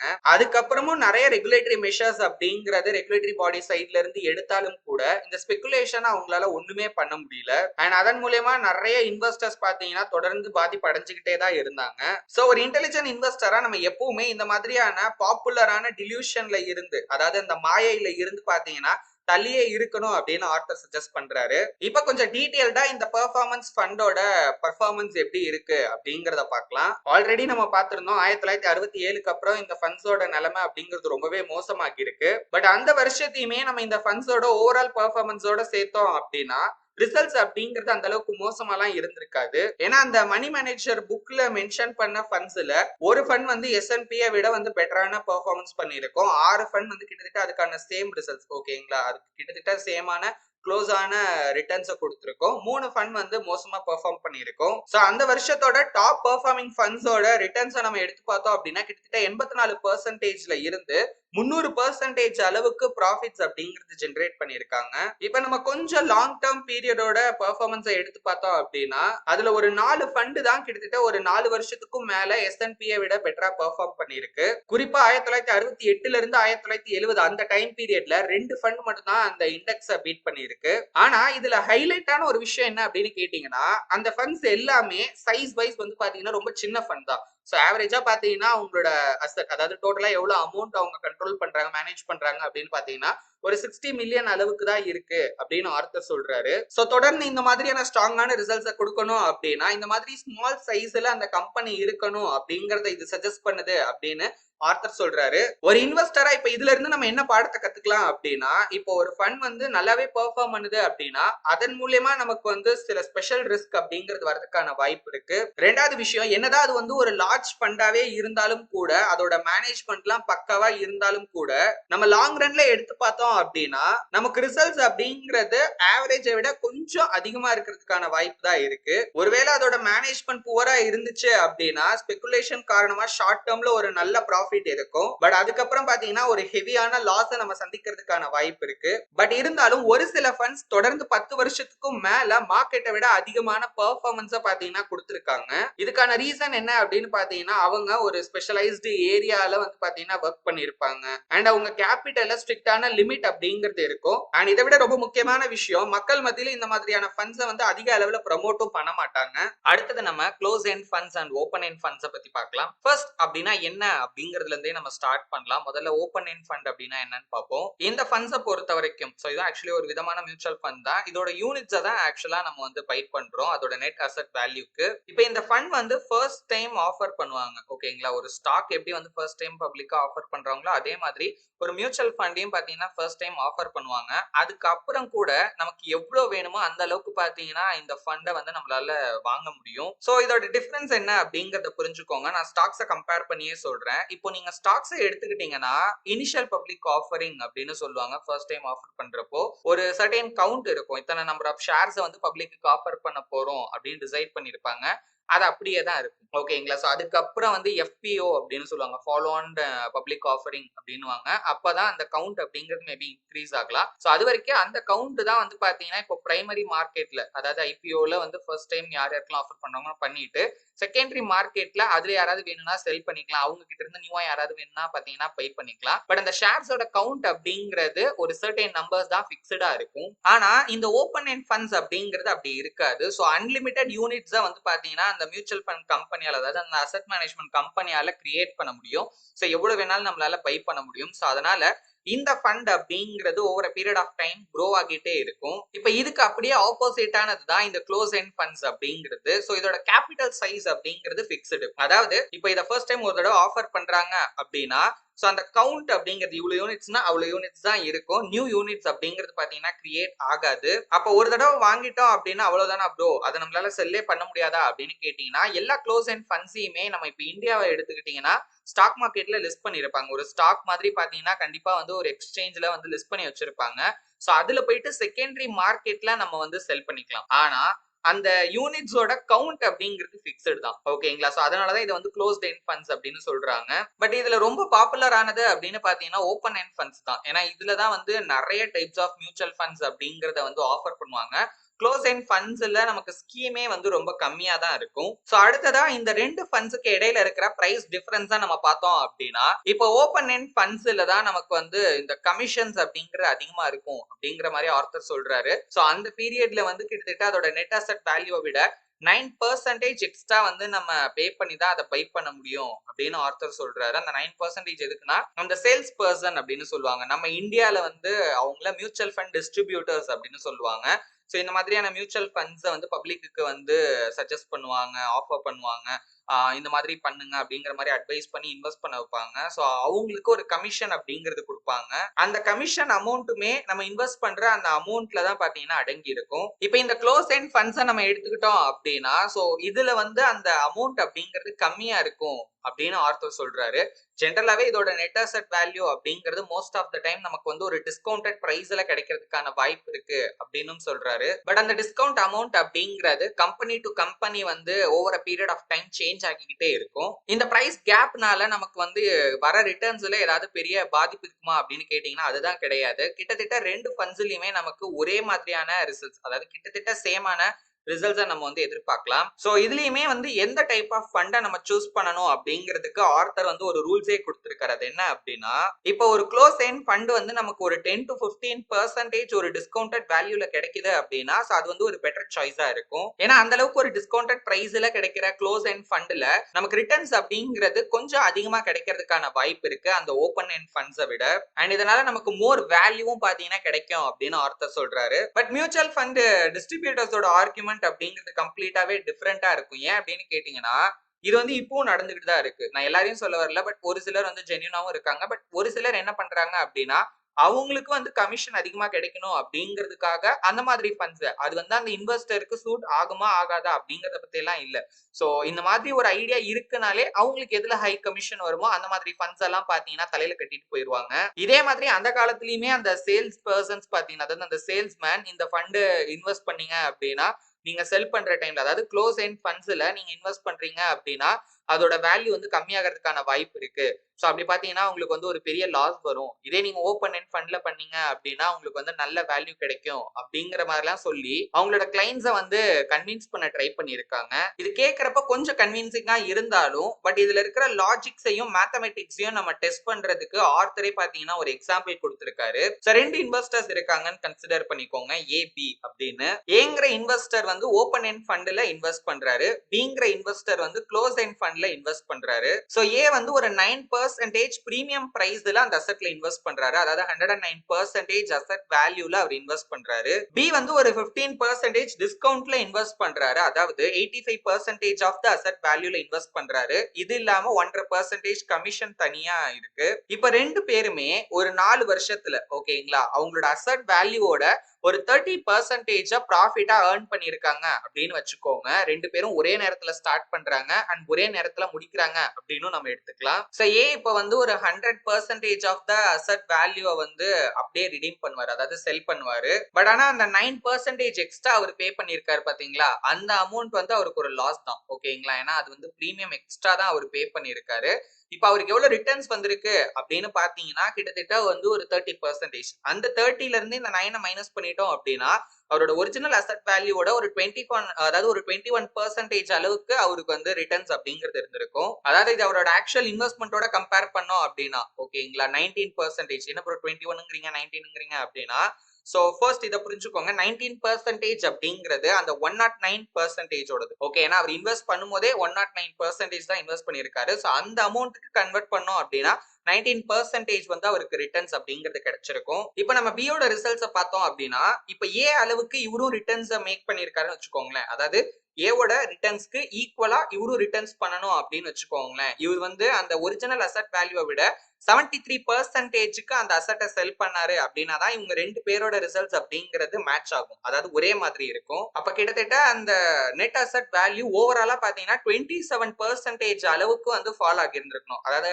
இனிஷியல் வேல்யூ 100%ல இருந்து 27% வந்து ஃபாலோ ஆகி இருக்கணும். அந்த வேல்யூல அவர் செல் பண்ணாருன்னா கூட அவருக்கு 19% அப்படிங்கிற அந்த ஓவரால் ரிட்டர்ன்ஸ் அப்படிங்கிறது கிடைச்சிருக்கும் அப்படின்னு ஆர்த்தர் சொல்றாரு. ஆனா ஹிஸ்டாரிக்கல் டேட்டாவை நம்ம எடுத்து பார்த்தோம் அப்படின்னா அந்த அளவுக்கு ஒரு டிஸ்கவுண்டட் பிரைஸ் போறதுக்கு வந்து வாய்ப்பு ரொம்ப கம்மியா தான் இருக்கு அப்படின்னு ஆர்த்தர் சொல்றாரு.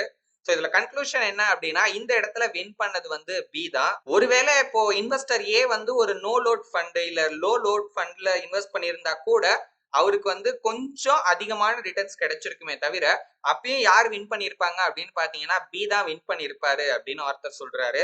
அப்போ ஓப்பன் எண்ட் ஃபண்ட்ஸை விட க்ளோஸ் எண்ட் ஃபண்ட்ஸ் தான் பெட்டரா ப்ரோ அப்படின்னு கேட்டீங்கன்னா ஆர்த்தர் அந்த டைம்ல இருந்த சினாரியோவை கம்பேர் பண்ணி பாத்தீங்கன்னா சொல்லியிருக்காரு. இப்போ நம்ம வந்து இன்வெஸ்ட் பண்ண போறோம் அப்படின்னா நம்மளோட இன்வெஸ்ட்மெண்ட் அப்ஜெக்டிவ் நம்மளோட கோல் அண்ட் இன்னும் ஒரு சில ஃபேக்டர்ஸ் எல்லாம் பேஸ் பண்ணி தான் நம்ம என்ன மாதிரியான ஃபண்டை சூஸ் பண்ணணும் அப்படிங்கறதே நம்ம டிசைட் பண்ணணும். சோ அதனால இது எல்லாமே அவர் என்ன சொல்ல வராரு அப்படிங்கறத மட்டும் நம்ம எடுத்துக்கலாம். சோ டிசிஷன்ஸ் எல்லாமே வந்து நம்ம தான் யோசிச்சு ஸ்டடி பண்ணி அனலைஸ் பண்ணி நம்ம எடுக்கணும். எல்லா க்ளோஸ் எண்ட் ஃபண்ட்ஸுமே வந்து டிஸ்கவுண்டட் பிரைஸ்ல தான் செல் பண்ணுவாங்களா அப்படின்னு கேட்டீங்கன்னா அதுதான் கிடையாது. ஒரு சில க்ளோஸ் எண்ட் ஃபண்ட்ஸை வந்து பிரீமியம் பிரைஸ்லயும் பாத்தீங்கன்னா செல் பண்ணியிருக்காங்க. அதுலயும் ஓப்பன் எண்ட் ஃபண்ட்ஸை விட அதிகமான பிரீமியமுக்கு இப்போ ஓப்பன் எண்ட் ஃபண்ட்ஸ்ல நம்ம வந்து யூஸ்வலா ஒரு 9% அந்த லோட் அப்படிங்கிறது இருக்கும் அப்படின்னு ஏற்கனவே பார்த்திருக்கோம். அதை விட அதிகமான பிரீமியமுக்கெல்லாம் வந்து க்ளோஸ் எண்ட் ஃபண்ட்ஸ் வந்து செல் ஆகி இருக்கு அப்படின்னு சொல்றாரு. ஒருவேளை அந்த ஃபண்ட் எல்லாம் மேனேஜ் பண்ற கம்பெனி ரொம்ப சூப்பரா செயல்படுறதுனாலதான் இந்த ஹையர் பிரைஸ் அப்படின்னு நீங்க நினைச்சீங்கன்னா அதுதான் கிடையாது. சோ அந்த ஃபண்ட்ஸோட பாஸ்ட் 5 இயர்ஸ்ல இருந்து 10 இயர்ஸ் டேட்டாவை அதாவது ரிசல்ட்ஸை நம்ம எடுத்து பார்த்தோம் அப்படின்னா நமக்கு இந்த பதிலுக்கான அர்த்தம் என்ன அப்படிங்கிறது நல்லாவே புரியும். 6 பிரீமியம் ஃபண்ட்ஸ்ல அதாவது ஹை பிரைஸ்ல செல் ஆன அந்த க்ளோஸ் எண்ட் ஃபண்ட்ஸ்ல 3 வந்து பாத்தீங்கன்னா மெயினா ஓவர்சீஸ் அதாவது ஃபாரின் கண்ட்ரீஸ்ல இன்வெஸ்ட் பண்ற மாதிரியான ஃபண்ட்ஸா தான் இருந்துச்சு. சோ அதோட பிரைஸ் வந்து ரொம்பவே அதிகமா வந்து ஃபிளக்சுவேட் ஆகிருக்கு. 1970ல அதுல ஒரு ஃபண்ட் வந்து பாத்தீங்கன்னா அதோட ஹையஸ்ட் பிரைஸ் இது வரைக்கும் அது எந்த ஹை பிரைஸ்க்கு போயிருக்கோ அதுல இருந்து 0.25% தான் பாத்தீங்கன்னா செல் ஆகிருக்கு. இன்னொரு ஃபண்ட் 3ல ஒரு பங்குக்கு செல் ஆகிருக்கு. இன்னொன்னு அதோட பாதி ரேட்டுக்கு பாத்தீங்கன்னா செல் ஆகிருக்கு. மீதி இருக்கிற 3 டொமஸ்டிக் பிரீமியம் ஃபண்ட்ஸை நம்ம எடுத்து பார்த்தோம் அப்படின்னா கூட கடந்த 10 வருஷத்துல அதோட ஆவரேஜ் ரிட்டர்ன்ஸ் அப்படிங்கிறது மத்த அந்த டிஸ்கவுண்ட் பிரைஸ்ல செல் ஆகுது இல்லைங்களா ஃபண்ட்ஸ் அதோட 10 ஃபண்ட்ஸை கம்பேர் பண்ணும்போது நமக்கு வந்து கொஞ்சம் தான் அதிகமா இருக்கு. சிம்பிளா சொல்லணும்னா இந்த டிஸ்கவுண்ட் ஃபண்ட்ஸோட பெர்ஃபார்மன்ஸை விட கொஞ்சம் தான் அதோட பெர்ஃபார்மன்ஸ் அப்படிங்கிறது அதிகமா இருக்கு. இது வந்து லாஸ்ட் 10 இயர்ஸோட டேட்டா தான். ஆனா இதே நம்ம வந்து லாஸ்ட் 5 இயர்ஸோட டேட்டாவை எடுத்து பார்க்கும்போது அந்த பிரீமியம் ஃபண்ட்ஸ் தான் வந்து மோசமா பெர்ஃபார்ம் பண்ணிருக்கு. சோ இதை புரிஞ்சுக்கிறதுக்கு ஒரு உதாரணம் பார்க்கலாம். ஒரு பக்கம் லேமன் கார்பரேஷன் இன்னொரு பக்கம் ஜெனரல் அமெரிக்கன் இன்வெஸ்டர்ஸ் ரெண்டுமே ரொம்ப பெரிய ரொம்ப பழைய க்ளோஸ் ஃபண்ட் கம்பெனிஸ். 1970களோட முடிவுல லேமன் வந்து 14% அதோட நெட் அசெட் வேல்யூல இருந்து அதிகமான பிரைஸுக்கு வந்து செல் ஆகிருக்கு. ஜெனரல் அமெரிக்கன் வந்து பாத்தீங்கன்னா அதோட நெட் அசெட் வேல்யூல இருந்து 7.6% கம்மியான வேல்யூக்கு வந்து பாத்தீங்கன்னா செல் ஆகிருக்கு. ஆனா இந்த பிரைஸ் டிஃபரன்ஸுக்கும் அவங்களோட பாஸ்ட் பெர்ஃபார்மன்ஸுக்கும் பாத்தீங்கன்னா சுத்தமா சம்பந்தமே இல்ல அப்படின்னு ஆர்த்தர் சொல்றாரு. இன்வெஸ்ட்மெண்ட் இன் பேலன்ஸ்டு ஃபண்ட். இந்த பேலன்ஸ்டு ஃபண்ட் அப்படிங்கிறது என்னன்னு பாத்தீங்கன்னா ஒரு குறிப்பிட்ட அசெட்ல மட்டும் ஃபோக்கஸ் பண்ணி இன்வெஸ்ட் பண்ணாம டிஃபரெண்ட் அசெட் கிளாஸ்ல இன்வெஸ்ட் பண்ணுவாங்க. ஆர்த்தர் ஒரு 23 பேலன்ஸ்டு ஃபண்ட்ஸை எடுத்து அதுல மெயினா எதுல இன்வெஸ்ட் பண்றாங்க அப்படிங்கறத செக் பண்றாரு. சோ அதுல பிரிஃபர்ட் ஸ்டாக்ஸ் அண்ட் பாண்ட்ஸ்ல பாத்தீங்கன்னா கிட்டத்தட்ட 25%ல இருந்து 59% வரைக்கும் அவங்க இன்வெஸ்ட் பண்ணிருக்காங்க. சோ ஆவரேஜா பாத்தீங்கன்னா பாண்டோட இன்வெஸ்ட்மெண்ட்ல ஒரு 40% அளவுக்கு அவங்க மெயின்டைன் பண்ணிருக்காங்க. மீதி இருக்கிற பெர்சன்டேஜ்ல அவங்க காமன் ஸ்டாக்ஸ்ல இன்வெஸ்ட் பண்ணிருக்காங்க. பட் மோஸ்ட் ஆஃப் த இன்வெஸ்டர்ஸ்க்கு இப்போ பாண்ட்ஸ்ல இன்வெஸ்ட் பண்றப்போ இந்த மாதிரி ஒரு மியூச்சுவல் ஃபண்ட் மூலியமாவோ இல்ல ஒரு பேலன்ஸ்டு ஃபண்ட் மூலியமாவோ இன்வெஸ்ட் பண்றதுக்கு பதிலா டைரக்டா இன்வெஸ்ட் பண்றதுல தான் பாத்தீங்கன்னா விருப்பம் காட்டிட்டு இருந்தாங்க.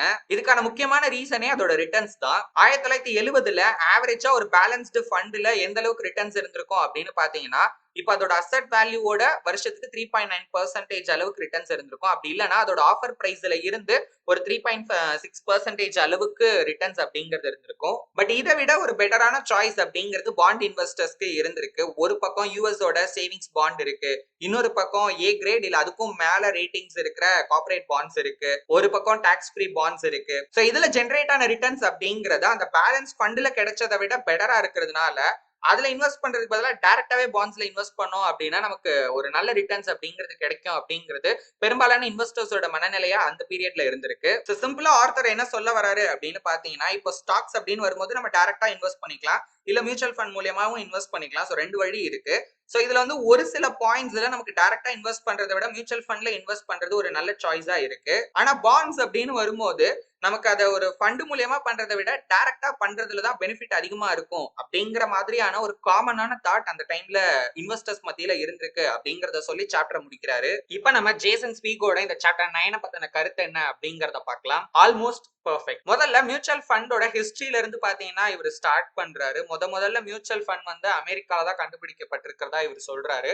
இன்னும் கொஞ்சம் இதை நம்ம டீடைல்டாவே பார்க்கலாம். இந்த மியூச்சுவல் ஃபண்டுக்கு முன்னாடி இன்வெஸ்ட்மெண்ட் ஃபண்ட் அப்படிங்கிற ஒரு கான்செப்ட் இருந்திருக்கு. பட் ஆனா அது வந்து பாத்தீங்கன்னா 1972 73 பாத்தீங்கன்னா டச் ரிபப்ளிக்ல வந்து கண்டுபிடிச்சிருக்காங்க. அண்ட் அதுக்கப்புறமா ஃபர்ஸ்ட் இன்வெஸ்ட்மெண்ட் ட்ரஸ்ட் அப்படிங்கறத யூகேல ஓபன் பண்ணிருக்காங்க 1873. அப்புறம் ஏன் ப்ரோ ஆர்த்தர் வந்து மியூச்சுவல் ஃபண்டை வந்து அமெரிக்கால தான் இன்வென்ட் பண்ணாங்க அப்படின்னு சொல்றாருன்னு கேட்டீங்கன்னா அதுக்கும் ஒரு விஷயம் இருக்கு. என்ன அப்படின்னா அது வரைக்குமே க்ளோஸ்ட் எண்ட் ஃபண்ட் அப்படிங்கிற மாதிரியான ஒரு கான்செப்ட், இந்த இன்வெஸ்ட்மெண்ட் ஃபண்ட் அப்படிங்கிற மாதிரியான கான்செப்ட் தான் இருந்திருக்கு. ஃபார் த ஃபர்ஸ்ட் டைமா ஓபன் எண்ட் மியூச்சுவல் ஃபண்ட் அப்படிங்கிற கான்செப்ட், அதாவது எப்ப வேணாலும் ரிடீம் பண்ணிக்கலாம், எவ்வளவு யூனிட்ஸ் வேணாலும் வாங்கிக்கலாம் அப்படிங்கிற அந்த கான்செப்ட் வந்து அவர் சொல்ற மாதிரி அமெரிக்கால தான் 1924 எட்வர்ட் ஜி லெஃப்லர் அப்படிங்கிறவர் தான் இன்ட்ரோடியூஸ் பண்ணியிருக்காரு.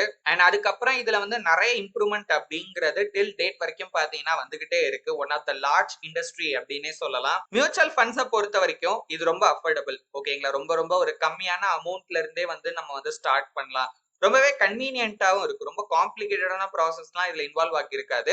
இப்ப நான் இன்வெஸ்ட் பண்ணணும் அப்படின்னு நான் நினைக்கிறேன் அப்படின்னா அதுக்கான ப்ராசஸ் வந்து ரொம்ப சிம்பிளா இருக்கும். அண்ட் மூணாவது, இன்வெஸ்ட்மெண்ட்ல ரொம்ப முக்கியமான விஷயமான டைவர்சிபிகேஷன். அதுல இதுக்கு வந்து பஞ்சமே கிடையாது. ஏன்னா ஒரு மியூச்சுவல் ஃபண்ட் அப்படிங்கிறதே ஒரு குரூப் ஆஃப் ஸ்டாக்ஸ் இல்ல ஒரு குரூப் ஆஃப் டெப்ட் இன்ஸ்ட்ருமெண்ட், மணி மார்க்கெட் இன்ஸ்ட்ருமெண்ட்ஸ்ல இன்வெஸ்ட் பண்றது தான். நாலாவது, ப்ரொஃபஷனலி இதை வந்து மேனேஜ் பண்ணுவாங்க. ஒவ்வொரு ஃபண்டுக்குமே வந்து ஒரு ஃபண்ட் மேனேஜர் அப்படிங்கிற ஒருத்தர் இருப்பாரு. ஸோ அந்த ஃபீல்டுல எக்ஸ்பர்ட்டா இருக்கிற ஒரு பர்சன் தான் அந்த ஃபண்டை வந்து டோட்டலாவே மேனேஜ் பண்ணுவாரு. அதாவது அந்த ஃபண்டுல எந்தெந்த அசெட்ல நம்ம இன்வெஸ்ட் பண்ணலாம், எந்த கம்பெனிஸ்ல இன்வெஸ்ட் பண்ணலாம், எந்த டெப்ட் இன்ஸ்ட்ருமெண்ட்ஸ்ல இன்வெஸ்ட் பண்ணலாம், அதுல எவ்வளவு பெர்சன்டேஜ் ஆஃப் த ஃபண்டை எந்த அசெட்ல இன்வெஸ்ட் பண்ணலாம், இப்ப இந்த கம்பெனியா இதுக்கு எவ்வளவு போர்ஷன் ஒதுக்கலாம் அப்படிங்கிற எல்லா டிசிஷனுமே பாத்தீங்கன்னா அவர் தான் எடுப்பாரு. ஏதாவது ஒரு நியூ கம்பெனியை ஆட் பண்ணணும்னாலும் சரி, இல்ல வந்து அதை ரிமூவ் பண்ணணும் அப்படின்னாலும் சரி, இந்த முடிவுகளையும் அவர் தான் எடுப்பாரு அந்த ஃபண்ட் சார்பா. அதனாலதான் அவரை ஃபண்ட் மேனேஜர் அப்படின்னு சொல்றோம். அண்ட் லாஸ்டா ரொம்ப இம்பார்ட்டன்டானது, இது வந்து ஸ்ட்ரிக்டா ரெகுலேட் பண்ணிருப்பாங்க ஒவ்வொரு கண்ட்ரியுமே. சோ அதனால வந்து ஒரு நார்மல் ரீட்டைல் இன்வெஸ்டர்ஸ் வந்து அந்த சேஃப்டியை ஃபீல் பண்ணுவாங்க. சோ அதாவது இதுல ஏதாவது ஒரு முறைகேடு நடந்துருமோ, ஏன்னா இதுல வந்து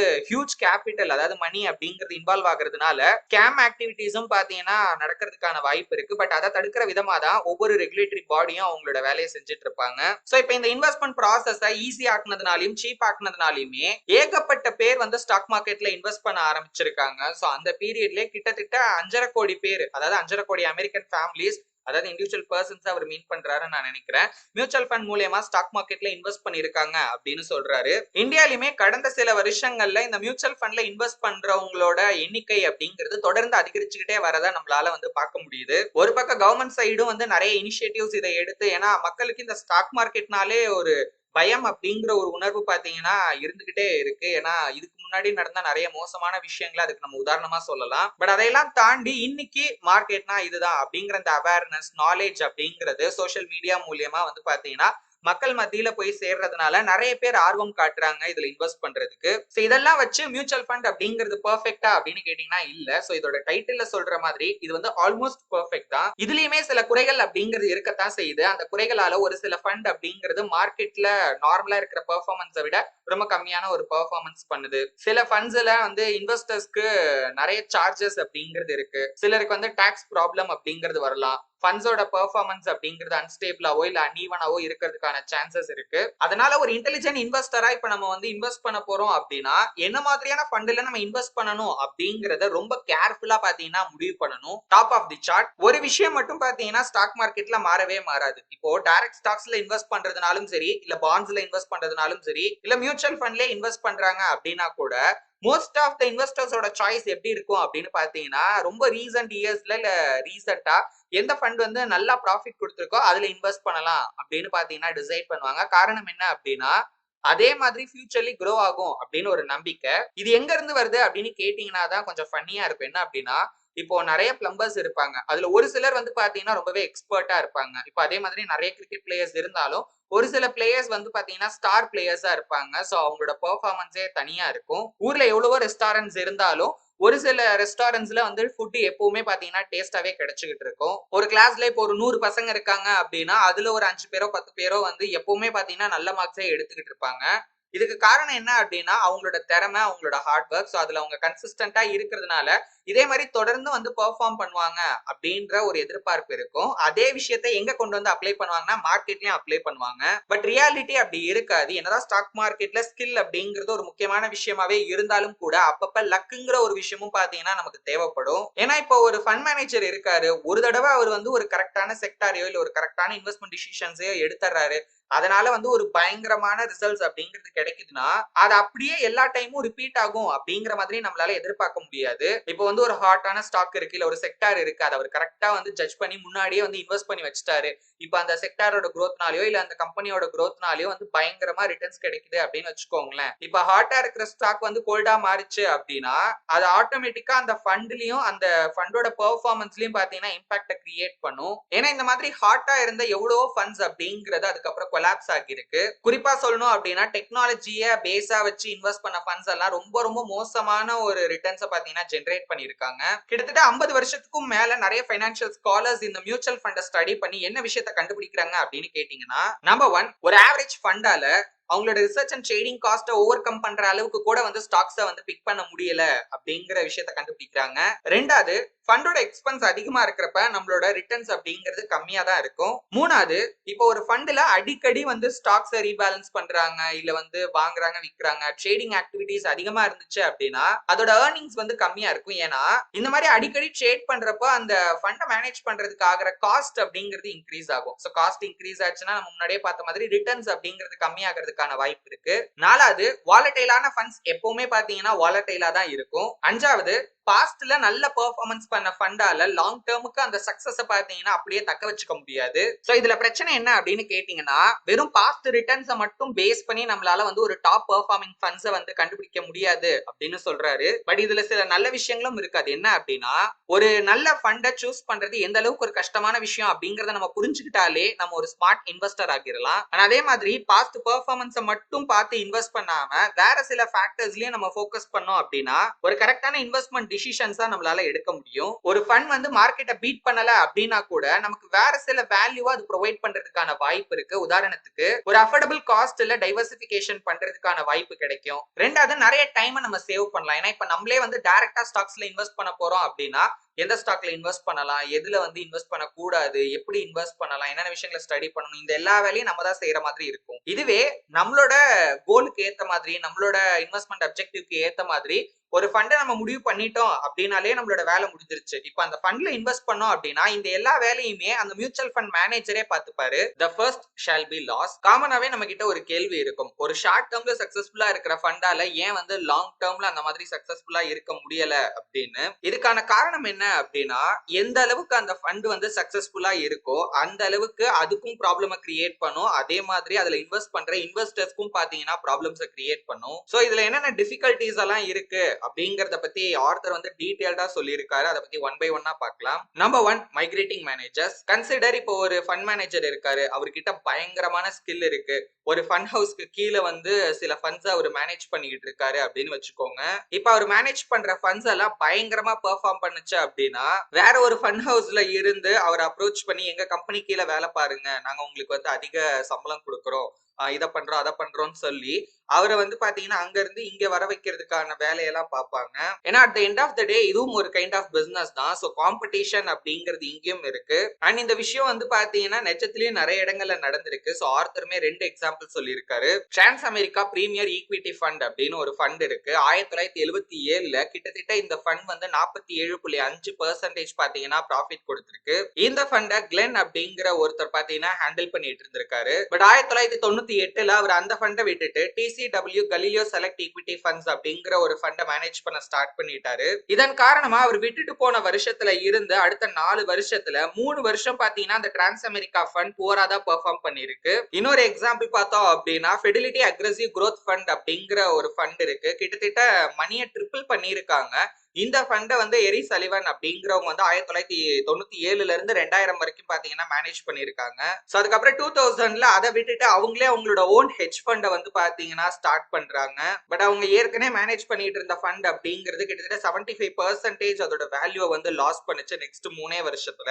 சோ இப்போ ஒரு ஃபண்ட் வந்து சக்சஸ்ஃபுல்லா ரன் ஆயிட்டு இருக்கு அப்படின்னா அதுல அடிக்கடி இந்த ஃபண்ட் மேனேஜரை மாத்துறாங்க இல்ல அவங்க விட்டுட்டு போயிடுறாங்க அப்படின்னா அதன் மூலியமா கூட அந்த ஃபண்டோட பெர்ஃபார்மன்ஸ்ல பாதிப்பு ஏற்படுறதுக்கான வாய்ப்பு இருக்கு. சோ இத கூட ஒரு வேலிடான ஒரு பாயிண்டா நம்ம வந்து ஆட் பண்ணிக்கலாம். அதாவது நம்மளோட செக்லிஸ்ட்ல இப்ப நான் ஒரு ஃபண்டை வந்து பை பண்ண போறேன் அப்படின்னா அந்த ஃபண்ட் மேனேஜர் யாரு, எவ்வளவு வருஷமா அந்த ஃபண்டை மேனேஜ் பண்றாரு, அவரோட ஸ்கில் என்ன, எக்ஸ்பீரியன்ஸ் என்ன, அந்த கம்பெனில எவ்வளவு வருஷமா இருக்காரு. சோ இந்த டேட்டாஸையும் பாத்தீங்கன்னா பேசிக்கா நம்ம தெரிஞ்சுக்கலாம். நம்பர் 2 அசட் எலிஃபேண்டியாசிஸ். இதுக்கு என்ன அர்த்தம் அப்படின்னா ஒரு குறிப்பிட்ட ஃபண்ட்ல அதிக அளவுல அமௌண்ட் அப்படிங்கிறது பாத்தீங்கன்னா இன்வெஸ்டர்ஸ் இன்வெஸ்ட் பண்ணுவாங்க.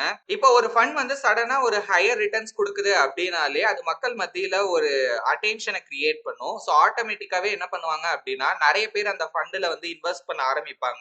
சடனா அந்த மாதிரியான ஒரு ஹை அமௌண்ட் அப்படிங்கிறது ஒரு ஃபண்டுக்குள்ள வரப்ப சில சேலஞ்சஸ் அந்த மேனேஜர் ஃபேஸ் பண்ணுவாரு அண்ட் சில டஃப்பான டிசிஷன்ஸும் எடுக்கிற மாதிரி இருக்கும். ஒண்ணு அந்த அமௌண்ட்டை வந்து பாத்தீங்கன்னா கேஷாவே வச்சிருக்கலாம். பட் அதுல இருக்கிற பிரச்சனை என்னன்னா அதுல ரிட்டர்ன்ஸ் வந்து கம்மியா தான் வரும். பட் ஆனா சேஃப்டி அப்படிங்கிறது இருக்கும். இல்ல ஏற்கனவே இன்வெஸ்ட் பண்ண ஸ்டாக்ல திரும்ப வந்து பாத்தீங்கன்னா இன்வெஸ்ட் பண்ற மாதிரி இருக்கும். பட் இந்த தடவை வந்து இன்னும் கொஞ்சம் ஹை பிரைஸ் கொடுத்து வாங்குற மாதிரியான ஒரு சிச்சுவேஷன் வரும். இல்ல இதுக்கு முன்னாடி இந்த கம்பெனில இன்வெஸ்ட் பண்ண வேணாம் அப்படின்னு முடிவு பண்ண கம்பெனில கூட அவரு புதுசா இன்வெஸ்ட் பண்றதுக்கான ஒரு நிலைமை கூட வரலாம். ஒரு எக்ஸாம்பிள் பார்க்கலாம். நிம்பிள் ஃபண்டோட டோட்டல் அசட் அண்டர் மேனேஜ்மெண்ட் பாத்தீங்கன்னா கிட்டத்தட்ட $100 மில்லியன் அளவுக்கு இருந்திருக்கு. இப்ப இந்த ஃபண்டை பொறுத்த வரைக்கும் அந்த டோட்டல் அசட் அண்டர் மேனேஜ்மெண்ட்ல 2% மினோகாப் அப்படிங்கிற கம்பெனில வந்து இன்வெஸ்ட் பண்ணிருக்காங்க. அதாவது $2 மில்லியன் அளவுக்கு மினோகாப் அப்படிங்கிற கம்பெனியோட ஸ்டாக்ஸை பை பண்ணிருக்காங்க.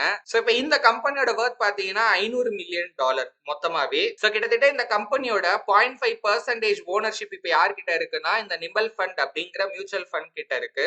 இப்ப இதுல எந்த பிரச்சனையும் இல்ல. இப்ப சடனா இந்த நிம்பிள் ஃபண்டோட அசட் அண்டர் மேனேஜ்மெண்ட் வந்து அதிகமாகுதுன்னு வச்சுக்கலாம். அதாவது நிறைய பேர் வந்து இந்த குறிப்பிட்ட ஃபண்ட்ல வந்து இன்வெஸ்ட் பண்றாங்க அப்படின்னு கன்சிடர் பண்ணிக்கோங்க. கிட்டத்தட்ட இப்ப டோட்டல் அசட் அண்டர் மேனேஜ்மெண்ட் அதாவது மொத்த அமௌண்ட் அப்படிங்கிறது $10 பில்லியன் போகுது அப்படின்னா சோ இவங்களோட பிளான் படி அந்த டோட்டல் அமௌண்ட்ல 2% வந்து மினோகாப்ல இன்வெஸ்ட் பண்ணணும். இப்ப $10 பில்லியன் 2% அப்படிங்கிறது $200 மில்லியன். இப்ப இந்த $200 மில்லியன் நம்ம மினோகாப்ல இன்வெஸ்ட் பண்ணோம் அப்படின்னா கிட்டத்தட்ட அந்த கம்பெனியோட 40% நம்ம வந்து வாங்குற மாதிரி ஆகிரும். பட் ஆனா வந்து யூஎஸ் ஓட லா படி அது சட்டவிரோதம். சோ இந்த மாதிரி சடனா ஒரு ஃபண்ட்ல அதிக அமௌண்ட் உள்ள வரும்போது ஒரு மேனேஜரால அவர் இதுக்கு முன்னாடி ஃபாலோ பண்ணிட்டு இருந்தா அதே ஸ்ட்ராட்டஜியை பாத்தீங்கன்னா அப்படியே ஃபாலோ பண்ண முடியாது. சோ அதுலயும் சில சேஞ்சஸை கொண்டு வர மாதிரி இருக்கும். இன்னும் வந்து அமௌண்ட்டை வந்து ரொம்ப கம்மியா அவர் வந்து இன்வெஸ்ட் பண்ற மாதிரி இருக்கும். இன்னும் நிறைய ஸ்டாக்ஸ் வந்து இன்க்ளூட் பண்ற மாதிரி இருக்கும். அண்ட் இந்த ரீசனாலலாம் அந்த பெர்ஃபார்மன்ஸ் அப்படிங்கிறது பாதிக்கிறதுக்கான வாய்ப்பு இருக்கு. நம்பர் 3 இன்குபேட்டட் ஃபண்ட். சில கம்பெனிஸ் என்ன பண்ணுவாங்க அப்படின்னா ஒரு மியூச்சுவல் ஃபண்டை ஃபர்ஸ்ட் ஆஃப் ஆல் கிரியேட் பண்ணிடுவாங்க. கிரியேட் பண்ணிட்டு அது ஒரு சின்ன லெவல்ல தான் ஸ்டார்ட் பண்ணுவாங்க. பிரைவேட்டாவே வச்சிருப்பாங்க. சோ பிரைவேட் அப்படின்னா என்னன்னா மோஸ்ட்லி அவங்க ஓன் பண்ணிருப்பாங்க. அவங்க கம்பெனியோட கேபிட்டல் இன்வெஸ்ட் பண்ணிருப்பாங்க. அந்த கம்பெனில இருக்கிற சில எம்ப்ளாயிஸ் வந்து பாத்தீங்கன்னா அதுல இன்வெஸ்ட் பண்ணிருப்பாங்க. அண்ட் அந்த மாதிரி ஃபண்ட்ஸ்ல வந்து ரிஸ்கான ஸ்ட்ராட்டஜிஸ் எல்லாம் ஒர்க் அவுட் பண்ணி அதோட பெர்ஃபார்மன்ஸ் எப்படி இருக்கு அப்படிங்கறதெல்லாம் தெரிஞ்சுப்பாங்க.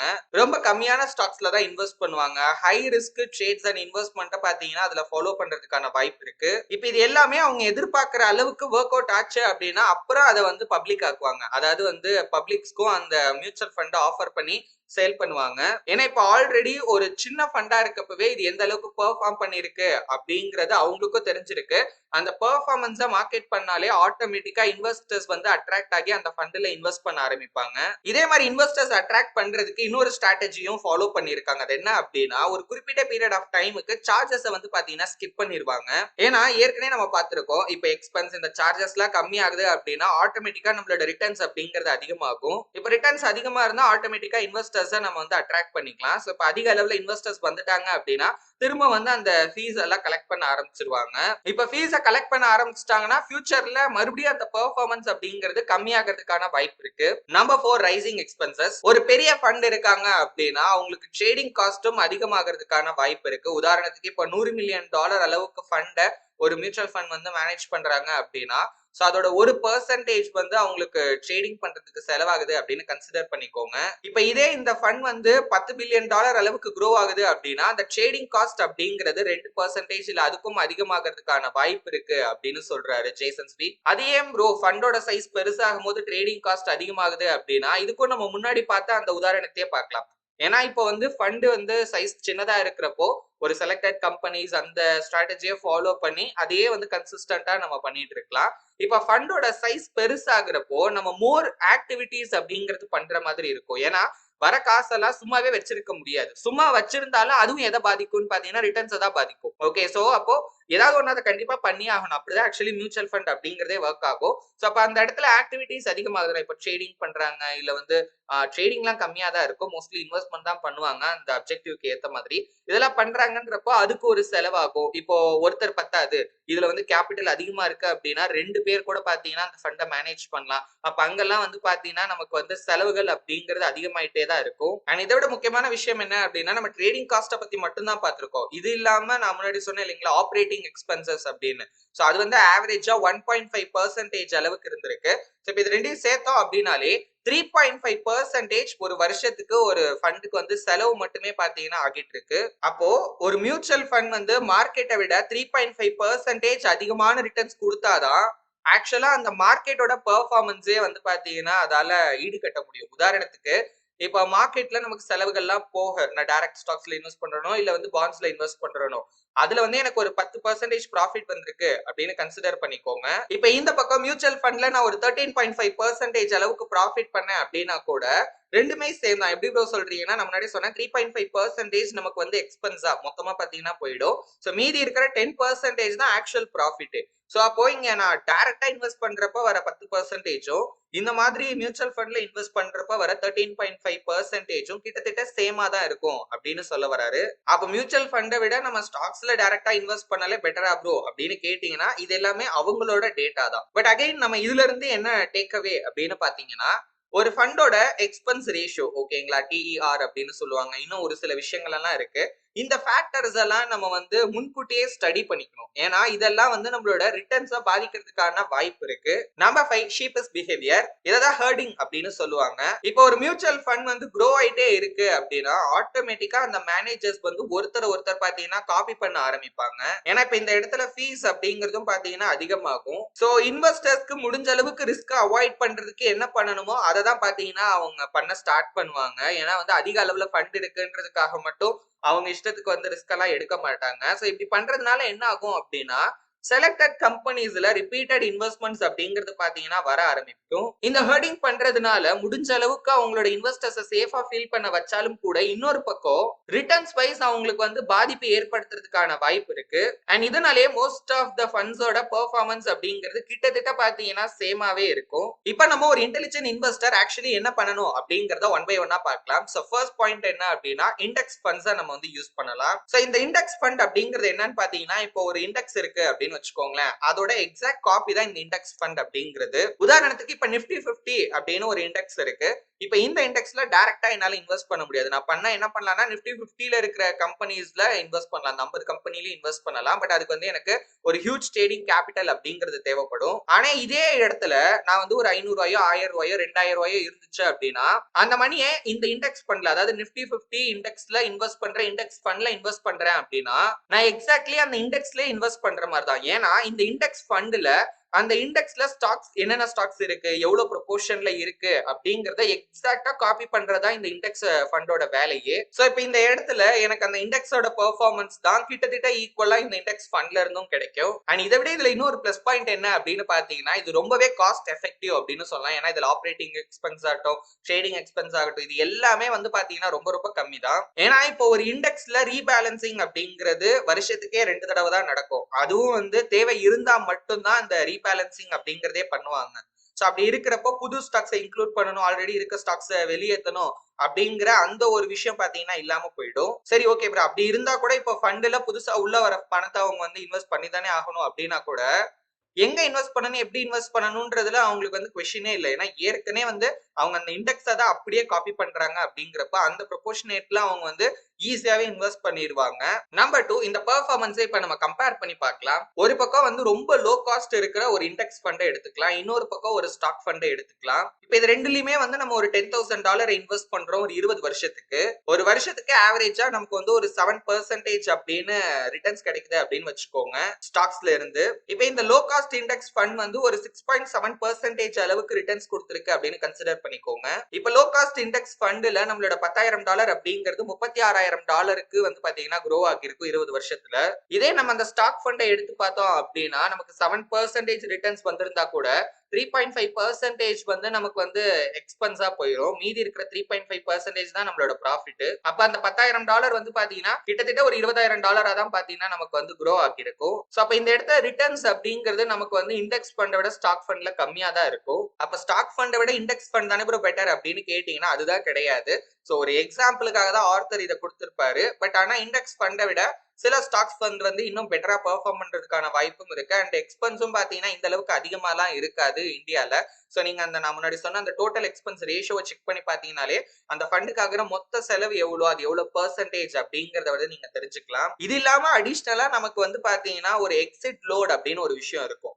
இப்ப நீங்க ஒரு மியூச்சுவல் ஃபண்ட்ல இன்வெஸ்ட் பண்றீங்க அப்படின்னா ஒரு குறிப்பிட்ட பீரியட் ஆஃப் டைமுக்கு அந்த மியூச்சுவல் ஃபண்டை செல் பண்ணாம அப்படியே நீங்க ஹோல்ட் பண்ணீங்க அப்படின்னா அதாவது கிட்டத்தட்ட ஒரு லாக்இன் மாதிரி தான். பட் ஆனா லாக்இன்னு சொல்ல முடியாது, கிட்டத்தட்ட அந்த மாதிரின்னு வச்சுக்கோங்களேன். இப்போ என்னன்னா இப்போ நான் ஒரு மியூச்சுவல் ஃபண்ட்ல இன்வெஸ்ட் பண்றேன். சோ ஒரு வருஷத்துக்குள்ளேயே நான் செல் பண்ணிட்டேன் அப்படின்னா ஒரு சர்டன் பெர்சன்டேஜ் எக்ஸிட் லோடா நான் வந்து பே பண்ற மாதிரி இருக்கும். சரிங்களா? ஒரு வருஷத்துக்கு மேல நான் ஹோல்ட் பண்றேன்னா எக்ஸிட் லோடே கிடையாது. ஓகேங்களா? இந்தியால இப்ப என்ட்ரி லோடையும் பாத்தீங்கன்னா எடுத்துட்டாங்க. இப்ப நீங்க இன்வெஸ்ட் பண்றப்ப ஸ்டாம்ப் டியூட்டி மட்டும் தான் இருக்கு மியூச்சுவல் ஃபண்ட்ல. அதுவுமே வந்து ரொம்ப ரொம்ப ரொம்ப கம்மியான ஒரு பெர்சன்டேஜ் தான். 0.005% இப்ப கரண்டா இருக்கு நான் இந்த வீடியோ ரெக்கார்ட் பண்ற டைம்ல. சோ அத அந்த அளவுக்கு தான் இருக்கும். ஓகேங்களா? சோ பண்றப்ப செலவு ரொம்ப ரொம்ப கம்மி. நம்ம வந்து அதை எடுக்கிறப்போ அதுல அந்த டோட்டல் எக்ஸ்பென்ஸ் ரேஷியோ கண்டிப்பா இருக்கதான் செய்யும். ஓகேங்களா? சோ அந்த குறிப்பிட்ட பீரியட் அது ஒவ்வொரு ஃபண்டுக்கும் சேஞ்ச் ஆகும். அது என்னன்றதை நீங்க இன்வெஸ்ட் பண்றதுக்கு முன்னாடியே செக் பண்ணிக்கணும். அந்த பீரியட்குள்ள எடுத்தீங்கன்னா எக்ஸிட் லோட் அப்படிங்கிறது நமக்கு அடிஷனலா ஒரு எக்ஸ்பென்ஸ் ஆகும். ஏன்னா இது ரெண்டுமே நம்மளோட ரிட்டர்ன்ஸை வந்து கம்மி பண்ணும். ஓகேங்களா? இதே நீங்க வந்து அந்த பீரியட தாண்டிட்டீங்க அப்படின்னா அந்த எக்ஸ்பென்ஸ் ரேஷியோ மட்டும்தான், அதுவும் இந்த அளவுக்கு இருக்காது. சோ இதை வச்சு நீங்க பேசிக்கா புரிஞ்சுக்கலாம். அப்ப இண்டெக்ஸ் ஃபண்ட்ல எல்லாம் எக்ஸ்பென்ஸ் ரேஷியோ இருக்காதான்னு கேட்டீங்கன்னா இருக்கும். நான் என்ன சொல்ல வரேன்னா இப்ப நார்மலா இருக்கிற ஃபண்டை விட இப்ப நம்மளோட இண்டெக்ஸ் ஃபண்ட் எல்லாம் நம்மளுக்கு அதர் ஸ்கீம்ஸ்ல வரும். ஓகேங்களா? இண்டெக்ஸ் ஃபண்ட் எல்லாமே மோஸ்ட்லி ETF ஃபார்ம்ல இருக்கும். சோ அதுல நமக்கு வந்து ரொம்ப ரொம்ப கம்மியா தான் இருக்கும் அப்படின்னு சொல்லலாம் இந்த ஃபீஸ் அப்படிங்கிறது, அதாவது இந்த எக்ஸ்பென்ஸ் ரேஷியோ அப்படிங்கிறது. இண்டெக்ஸ் ஃபண்ட்ல இருக்கிற பிரச்சனை என்ன அப்படின்னு கேட்டீங்கன்னா இது ரொம்பவே போரிங்கா இருக்கும். காரணம் என்னன்னா இதோட ஒரே ஒரு கோல் என்னன்னு பாத்தீங்கன்னா அந்த இண்டெக்ஸை காப்பி பண்ணணும், அவ்வளவுதான். இந்த மார்க்கெட்டை பீட் பண்ணணும், இவ்வளவு ரிட்டர்ன்ஸ் எடுக்கணும், காம்படிஷன் அது இதுன்னு எதுவுமே பாத்தீங்கன்னா கிடையாது. சோ அப்படி இருக்கிறதுனால ரிட்டர்ன்ஸா நமக்கு பாக்குறப்ப கொஞ்சம் போரிங்கா இருக்கிற மாதிரியான ஃபீல் இருக்கும். ஆனா அதுல ஒரு பிளஸ் பாயிண்ட்டும் இருக்கு. என்ன அப்படின்னா இப்ப திடீர்னு ஒரு கம்பெனி செம்மையா பெர்ஃபார்ம் பண்ணுதுன்னு வச்சுக்கோங்களேன், அந்த ஃபண்ட் மேனேஜர் நினைச்சா கூட அதுல போயிட்டு இன்வெஸ்ட் பண்ண முடியாது. ஏன்னா கோலை மீற மாதிரி ஆகிரும். அவரோட ஒர்க் என்ன அப்படின்னா அந்த இண்டெக்ஸை ஜஸ்ட் காப்பி பண்றது மட்டும் தான். அண்ட் இந்த மாதிரி சின்ன சின்ன பெர்சன்டேஜ் நமக்கு எக்ஸ்ட்ராவா வர ப்ராஃபிட் அப்படிங்கிறது ஷார்ட் டேர்ம்ல வந்து கம்பேரிட்டிவ்லி பாக்குறப்ப பெருசா நமக்கு வந்து எக்ஸைட்டிங் ஃபேக்டரா இல்லாம இருக்கலாம். ஆனா வந்து இதே நீங்க லாங் டேர்ம்ல யோசிச்சு பாத்தீங்க அப்படின்னா காம்பவுண்டிங் பேசிஸ்ல அதுவே நமக்கு வந்து ஒரு பெரிய ரிட்டர்ன்ஸா அமையறதுக்கான வாய்ப்பு இருக்கு. இப்பதான் நீங்க உங்களோட இன்வெஸ்ட்மெண்ட் ஜேர்னியை ஸ்டார்ட் பண்ண போறீங்க அப்படின்னா அதுக்கு இந்த இண்டெக்ஸ் ஃபண்ட் அப்படிங்கிறது ஒரு பெஸ்ட் சாய்ஸ் அப்படின்னு பெஞ்சமின் கிரஹமும் சொல்றாரு, வாரன் பஃபட்டும் பாத்தீங்கன்னா சொல்றாங்க. ஏன்னா இதுல நீங்க வந்து ஒரு எஸ்ஐபி ஓகேங்களா, மந்த்லி ஒரு சர்டைன் அமௌண்ட்டை இன்வெஸ்ட் பண்ணி அதுலயும் வருஷத்துக்கு ஒரு தடவை நீங்க வந்து ஆடப்ஸ், அதாவது இப்போ ஒரு ஃபர்ஸ்ட் வருஷம் ஒரு 1000 ரூபாய் இன்வெஸ்ட் பண்றீங்களா, அடுத்த வருஷம் ஒரு 1050 ரூபாயோ 1100 ரூபாயோ ஸ்டெப் அப் அப்படின்னு சொல்லுவாங்க. சோ இந்த மாதிரி பண்ணி ஒரு லாங் பீரியடுக்கு இன்வெஸ்ட் பண்ணீங்க அப்படின்னாலே most of the professional individual investors எந்த அளவுக்கு ரிட்டர்ன்ஸ் எடுத்திருப்பாங்களோ அவங்களை விட அதிகமா நம்ம வந்து ரிட்டர்ன்ஸ் ஜென்ரேட் பண்ணிருக்கிறதுக்கான நிறைய வாய்ப்பு இருக்கு. இன்னொன்னு இந்த ப்ராசஸ் வந்து ரொம்ப காம்ப்ளிகேட்டடா இருக்காது, ரொம்ப ஒரு சிம்பிளான பிளான் தான். சோ நீங்க வந்து எந்த இண்டெக்ஸ் அப்படிங்கறத சூஸ் பண்ணணும், சூஸ் பண்ணிட்டு அமௌண்ட் எவ்வளவு அப்படிங்கறத பிக்ஸ் பண்ணணும், எவ்வளவு டைம் பீரியடுக்கு இன்வெஸ்ட் பண்ண போறீங்க அப்படிங்கறத பார்க்கணும். இன்னும் ஒரு சில முக்கியமான ஃபேக்டர்ஸ் எல்லாம் இருக்கு, அதை பத்தி எல்லாம் தனியாவே நம்ம டீடைல்டா பார்க்கலாம். நான் சிம்பிள் பேசிக் பிளான சொல்றேன். பண்ணிட்டு ரெகுலரா ஒரு எஸ்ஐபி கிரியேட் பண்ணிட்டீங்கன்னா போதும். சோ எஸ்ஐபி அப்படிங்கிறது நமக்கு ஆட்டோமேட்டிக்காவே நம்மளோட அக்கௌண்ட்ல இருந்து மந்த்லி அதுல போயிடும். ஓகேங்களா? ஸ்டெப் அப் ஆட் பண்ற ஃபீச்சர்ஸும் சில பிளாட்ஃபார்ம்ஸ்ல இருக்கு. சோ அதுக்கேற்ற மாதிரி எல்லாமே நீங்க ஒரு தடவை இதை வந்து இனிஷியேட் பண்ணிட்டீங்க அப்படின்னா அது பாட்டுக்கு பாத்தீங்கன்னா நடந்துகிட்டே இருக்கும். The funnel of fund performance 2002 கடைசியில எத்தனை யூஎஸ் ஸ்டாக் ஃபண்ட் Vanguard 500 இண்டெக்ஸ பீட் பண்ணிருக்கு அப்படிங்கிற டேட்டாவை ஒரு ஃபன்னல் மாதிரி பாத்தீங்கன்னா ஜேசன் ஸ்பீக் கொடுத்திருக்காரு. இப்ப நம்ம 1 இயர் டைம் பீரியட் எடுத்து பார்த்தோம் அப்படின்னா 2423 ஃபண்ட்ல 1186 ஃபண்ட் பாத்தீங்கன்னா பீட் பண்ணிருக்கு. கிட்டத்தட்ட 48.9% ஃபண்ட் வந்து பாத்தீங்கன்னா நமக்கு 1 இயர் பெர்ஃபார்மன்ஸ்ல அதை பீட் பண்ணிருக்கு. லாஸ்ட் 3 இயர்ஸ் பீரியட நம்ம எடுத்து பார்த்தோம் அப்படின்னா 1944 ஃபண்ட்ல 1157 ஃபண்ட் பாத்தீங்கன்னா பீட் பண்ணிருக்கு. அதாவது 59.5% ஃபண்ட்ஸ் வந்து பாத்தீங்கன்னா பீட் பண்ணிருக்கு. 5 இயர்ஸ் டைம் பீரியட்ல 1494 ஃபண்ட்ல 768 ஃபண்ட் பீட் பண்ணிருக்கு. அந்த டோட்டல் ஃபண்ட்ல 51.4% ஃபண்ட்ஸ் பாத்தீங்கன்னா பீட் பண்ணிருக்கு அந்த இண்டெக்ஸ. 10 வருஷ டைம் பீரியட்ல 728 ஃபண்ட்ல 227 ஃபண்ட்ஸ் தான் பாத்தீங்கன்னா பீட் பண்ணிருக்கு. இங்க இருந்து தான் அந்த சரிவு அப்படிங்கிறது ஸ்டார்ட் ஆகுது. சோ டோட்டல் ஃபண்ட்ல 31.2% ஃபண்ட்ஸ் தான் பீட் பண்ணிருக்கு. 15 வருஷ டைம் பீரியட்ல 445 ஃபண்ட்ல 125 ஃபண்ட்ஸ் தான் பீட் பண்ணிருக்கு. அதாவது டோட்டல் ஃபண்ட்ஸ்ல 28.1% ஆஃப் த ஃபண்ட்ஸ் தான் பீட் பண்ணிருக்கு. 20 வருஷ டைம் பீரியட்ல 248 ஃபண்ட்ல 37 ஃபண்ட்ஸ் தான் பாத்தீங்கன்னா பீட் பண்ணிருக்கு. அதாவது 14.9% ஆஃப் த ஃபண்ட் தான் பீட் பண்ணிருக்கு. சோ இப்ப இதுல இருந்து என்ன தெரிஞ்சுக்கலாம் அப்படின்னா ஒரு சிம்பிளான ஒரு இண்டெக்ஸ் ஃபண்ட் அந்த ஃபண்ட ஸ்டாக் ஃபண்ட்ஸ் எவ்வளவு வந்து பீட் பண்ணிருக்கு அப்படின்றத பாக்குறப்போ ஷார்ட் டைம் பீரியட்ல வந்து நிறைய ஃபண்ட்ஸ் நிறைய கூட சொல்ல முடியாது ஒரு 50ல இருந்து 60% ஆஃப் த ஃபண்ட்ஸ் தான் அதுலயும் பீட் பண்ணிருக்கு. பட் அதுவுமே ஒரு நல்ல நம்பர்ஸ் அப்படின்னு வச்சுக்கோங்களேன். ஆனா டைம் பீரியட் அதிகமாக ஆக நமக்கு வந்து இண்டெக்ஸ் ஃபண்டே பெட்டரா தான் இருந்திருக்கு. அதுக்காக எதுவும் பீட் பண்ணல அப்படின்னு கிடையாது. கிட்டத்தட்ட ஒரு 15% ஆஃப் த ஓவரால் ஃபண்ட்ஸ்ல ஒரு 15% ஆஃப் த ஃபண்ட் தான் வந்து பாத்தீங்கன்னா பீட் பண்ண முடிஞ்சிருக்கு. அண்ட் அது மட்டும் இல்லாம இந்த இண்டெக்ஸ் ஃபண்ட வந்து ஒரு பாசிவ் ஃபண்ட் அப்படின்னு சொல்லுவாங்க. சோ ஃபண்ட்லயே நம்ம வந்து அதை எப்படி மேனேஜ் பண்றாங்கன்றத பொறுத்து ஆக்டிவ் ஃபண்ட் பாசிவ் ஃபண்ட் அப்படின்னு 2 வகையா அதை பிரிக்கலாம். ஆக்டிவ் ஃபண்ட்ல வந்து தொடர்ந்து அதுல ஒரு ஆக்டிவிட்டிஸ் பண்ணிட்டே இருப்பாங்க. அதாவது என்ன கம்பெனிஸ்ல இன்வெஸ்ட் பண்ணலாம், ரிசர்ச் பண்றது, அனலைஸ் பண்றது இதெல்லாம் பண்ணிட்டே இருப்பாங்க. இதே பாசிவ் ஃபண்ட்ல அதெல்லாம் எதுவுமே கிடையாது. அதுல ஒரே ஒர்க் என்ன அப்படின்னா ஒரு இண்டெக்ஸ ஃபாலோ பண்ணணும் அவ்வளவுதான். சோ அதுல ரொம்ப பெருசாலாம் வந்து பாத்தீங்கன்னா ஒர்க் இருக்காது. சோ இந்த டேட்டால இருந்து நம்ம என்ன புரிஞ்சுக்கலாம் அப்படின்னா ரொம்ப அதிகமா ஆக்டிவா மேனேஜ் பண்ற ஃபண்ட் அப்படிங்கிறது ஷார்ட் டேர்ம்ல நல்லா இருந்தாலும் கூட ஒரு லாங் டேர்ம்ல அதால வந்து பாத்தீங்கன்னா ஒரு பெட்டர் ரிசல்ட்ஸ வந்து ஜெனரேட் பண்ண முடியல. மோஸ்ட் ஆஃப் த ஃபண்ட்ஸ்னால இந்த இண்டெக்ஸ பீட் பண்ண முடியல அப்படிங்கிற விஷயம் அந்த அளவுக்கு ஆச்சரியமாலாம் இல்ல. பட் எது உண்மையிலே ஆச்சரியமா இருக்கு அப்படின்னா எப்படி ஒரு சில ஃபண்ட்ஸால மட்டும் இண்டெக்ஸ பீட் பண்ண முடியுது அப்படிங்கிறது. சோ எந்த வகையில மத்த ஃபண்ட்ஸை விட இந்த ஃபண்ட்ஸ் டிஃபரெண்டா இருக்கு அப்படிங்கறத பத்தி ஒன் பை ஒன்னா பார்க்கலாம். Number 1 managers own big stakes. இப்போ ஒரு நல்ல ஃபண்ட் இருக்கு அப்படின்னு பாத்தீங்கன்னா அதுல காமனா இருக்கிற ஒரு விஷயமா ஆர்த்தர் என்ன சொல்றாரு, அதாவது ஜேசன் ஸ்பீக் என்ன சொல்றாரு அப்படின்னா அந்த ஃபண்ட்ல அந்த ஃபண்டோட மேனேஜரே பாத்தீங்கன்னா ஒரு லார்ஜ் போர்ஷன் ஆஃப் அமௌண்ட் வந்து இன்வெஸ்ட் பண்ணிருக்காங்க அப்படின்னு சொல்றாரு. இதனால கான்ஃபிளிக்ட் ஆஃப் இன்ட்ரெஸ்ட் அப்படிங்கிற ஒரு விஷயம் வந்து குறையுது மேனேஜர்ஸ்க்கும் இன்வெஸ்டர்ஸ்க்கும் நடுவுல. இதுக்கு நிறைய கம்பெனியா நம்ம வந்து உதாரணமாவே சொல்லலாம். சோ இப்போ ஒரு மேனேஜரோட ஓன் மணியே அந்த ஃபண்ட்ல இருக்கு அப்படிங்கிறப்போ தேவையில்லாம வந்து ஃபீஸ் அதிகப்படுத்தணும் அப்படிங்கிற அவசியம் கிடையாது. ஏன்னா இப்ப அவருக்கும் அதுல ஷேர் இருக்கு அப்படிங்கிறப்போ அதுவே அவருக்கு ஒரு நல்ல ப்ராஃபிட்டா இருக்கும். பிளஸ் அந்த ஃபண்ட் ஹவுஸோட ரிசோர்சஸையும் அவர் வந்து பாத்தீங்கன்னா யூஸ் பண்ணிக்கலாம். அண்ட் டாக்ஸியுமே வந்து ரொம்ப கேர்ஃபுல்லா அவரால் ஹேண்டில் பண்ணிக்க முடியும். அண்ட் இந்த டீடைல்ஸை நம்மளால ஸ்டேட்மெண்ட் ஆஃப் அடிஷனல் இன்ஃபர்மேஷன் அப்படின்னு சொல்லுவாங்க. சோ அதுல நம்மளால தெரிஞ்சுக்க முடியும் அப்படின்னு சொல்றாரு. Number 2 they are cheap. மார்க்கெட்ல காமனாவே ஒரு மூட நம்பிக்கை இருக்கு. அது என்ன அப்படின்னா நான் என்ன பே பண்றேனோ அதுக்கான விஷயம் தான் எனக்கு கிடைக்கும் அப்படின்னு சொல்லுவாங்க. இப்ப நான் ஒரு ஃபண்ட் எனக்கு அதிக ஃபீஸ் இருக்கு அப்படின்னா அப்ப ஆட்டோமேட்டிக்கா அதோட பெர்ஃபார்மன்ஸும் பெட்டரா தான் இருக்கும் அப்படிங்கிற மாதிரியான ஒரு நம்பிக்கை மோஸ்ட் ஆஃப் த இன்வெஸ்டர்ஸ் கிட்ட இருந்துச்சு. ஆனா உண்மை என்ன அப்படின்னா இந்த மாதிரியான ஹை ஃபீஸ்னால கண்டிப்பா ரிட்டர்ன்ஸ் அப்படிங்கிறது ஓவர் பீரியட் ஆஃப் டைம் நமக்கு கம்மியாகிறதுக்கான வாய்ப்பு இருக்கு.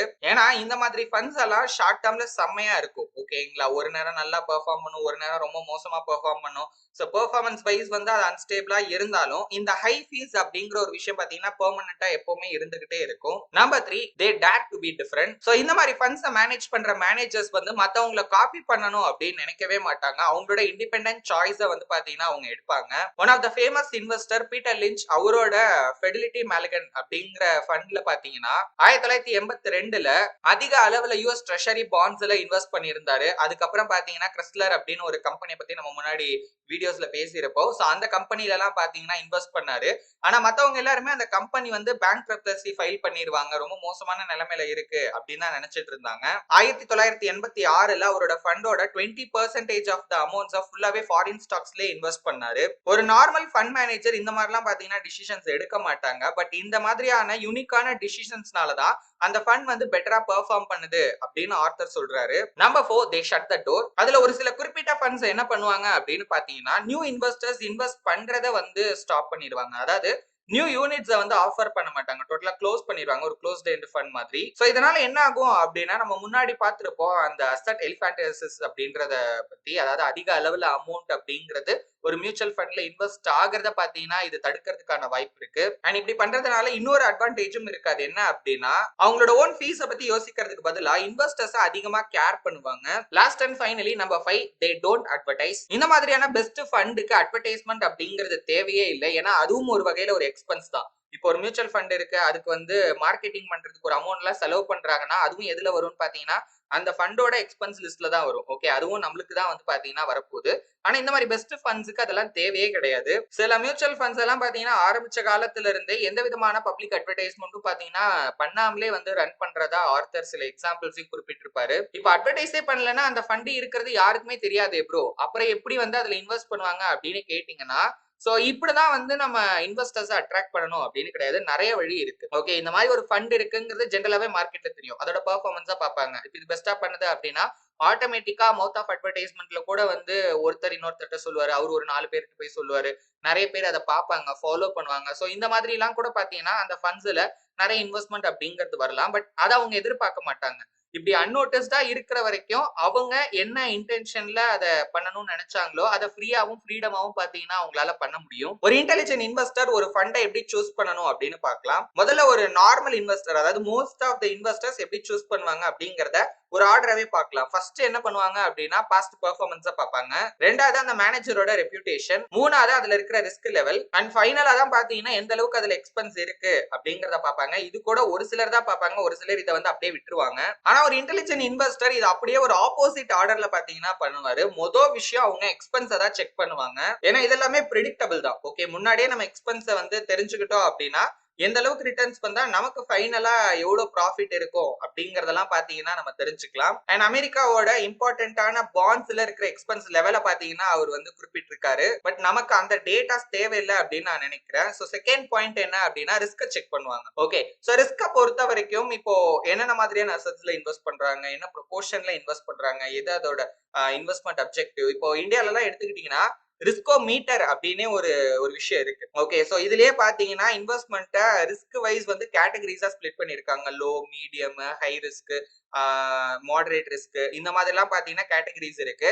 அதுல ரொம்ப சிம்பிளா நம்மளால தெரிஞ்சுக்கலாம். பட் இன்னும் ஒரு படி மேல போயிட்டு என்னென்ன மாதிரியான ரிஸ்க் எல்லாம் இருக்கு அப்படிங்கறதையும் பாத்தீங்கன்னா நம்ம வந்து தெரிஞ்சுக்கணும். இப்ப டெப் ஃபண்ட்ஸ் எல்லாம் எடுத்துக்கிட்டீங்க அப்படின்னா அதுக்கெல்லாம் கிரெடிட் ரேட்டிங்ஸ் இருக்கலாம். சோ அதெல்லாம் தெரிஞ்சுக்கிறப்ப நமக்கு என்ன ஆகும்னா எந்த அளவுக்கு அந்த ஃபண்ட்ல ரிஸ்க் இருக்கு அப்படிங்கறத தெரிஞ்சுக்கிறதுக்கு ஒரு நல்ல வாய்ப்பா இருக்கும். மூணாவது ஃபண்டோட குவாலிட்டி. சோ இங்கதான் வந்து அந்த ஃபண்ட் மேனேஜரை பத்தி எந்த அளவுக்கு காஸ்ட் ஆகுது, அதுக்கு எந்த அளவுக்கு ஹைப் இருக்கு, எந்த அளவுக்கு பீப்புள்ஸ் அதுல இன்வெஸ்ட் பண்ணிருக்காங்க, எவ்வளவு ட்ரஸ்ட் இருக்கு அவங்க மேல, அவங்களோட பெர்ஃபார்மன்ஸ் ஓவராலா ஓகேங்களா. சோ ஓவராலா எந்த அளவுக்கு இருக்கு அப்படிங்கிற விஷயத்தெல்லாம் செக் பண்ணுவாங்க. அண்ட் லாஸ்ட் அண்ட் ஃபைனலி தான் நம்ம வந்து பெர்ஃபார்மன்ஸே செக் பண்ணணும். சோ பாஸ்ட்ல நல்லா பெர்ஃபார்ம் பண்ற கம்பெனி ஃபியூச்சர்லயே அதே மாதிரி பெர்ஃபார்ம் பண்ணுவாங்க அப்படின்னு நம்மளால சொல்லிட முடியாது. ஆனா ஒரு விஷயம் உண்மை, பாஸ்ட்ல ஒரு கம்பெனியால பெருசா பண்ண முடியல அப்படின்னா ஃபியூச்சர்லயும் அவங்க வந்து வின்னர் ஆகிறதுக்கான வாய்ப்பு இருக்கா அப்படின்னு கேட்டீங்கன்னா கிட்டத்தட்ட இல்ல அப்படிங்கறதா அதுக்கான பதில். அண்ட் இதுலயே குறிப்பா ரொம்ப மோசமான பெர்ஃபார்மன்ஸ் இருக்கிற ஹை காஸ்ட் ஃபண்ட்ஸை நம்ம வந்து அவாய்ட் பண்ணிக்கலாம் அப்படின்னு ஆர்த்தர் சொல்றாரு. The closed world of closed end funds.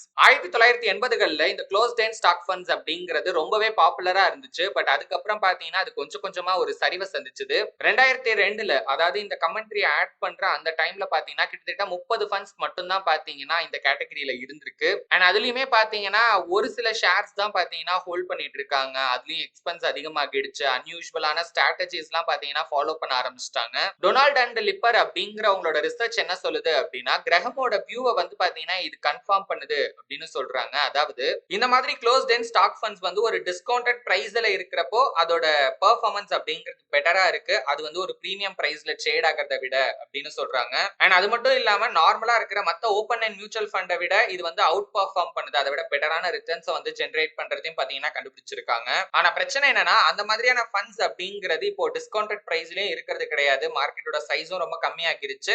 அந்த அளவுக்கு இது வந்து பாத்தீங்கன்னா அட்ராக்டிவாவும் இல்லாமலே போயிடுச்சு. அடுத்தது க்ளோஸ்ட் எண்டட் பாண்ட் ஃபண்ட்ஸ். இதுல வந்து நூத்துக்கணக்கான ஃபண்ட்ஸ் இருக்கு. அதுலயும் குறிப்பா இதுல வந்து எதுல இன்வெஸ்ட் பண்றாங்க அப்படின்னா முனிசிபல் பாண்ட்ஸ்ல.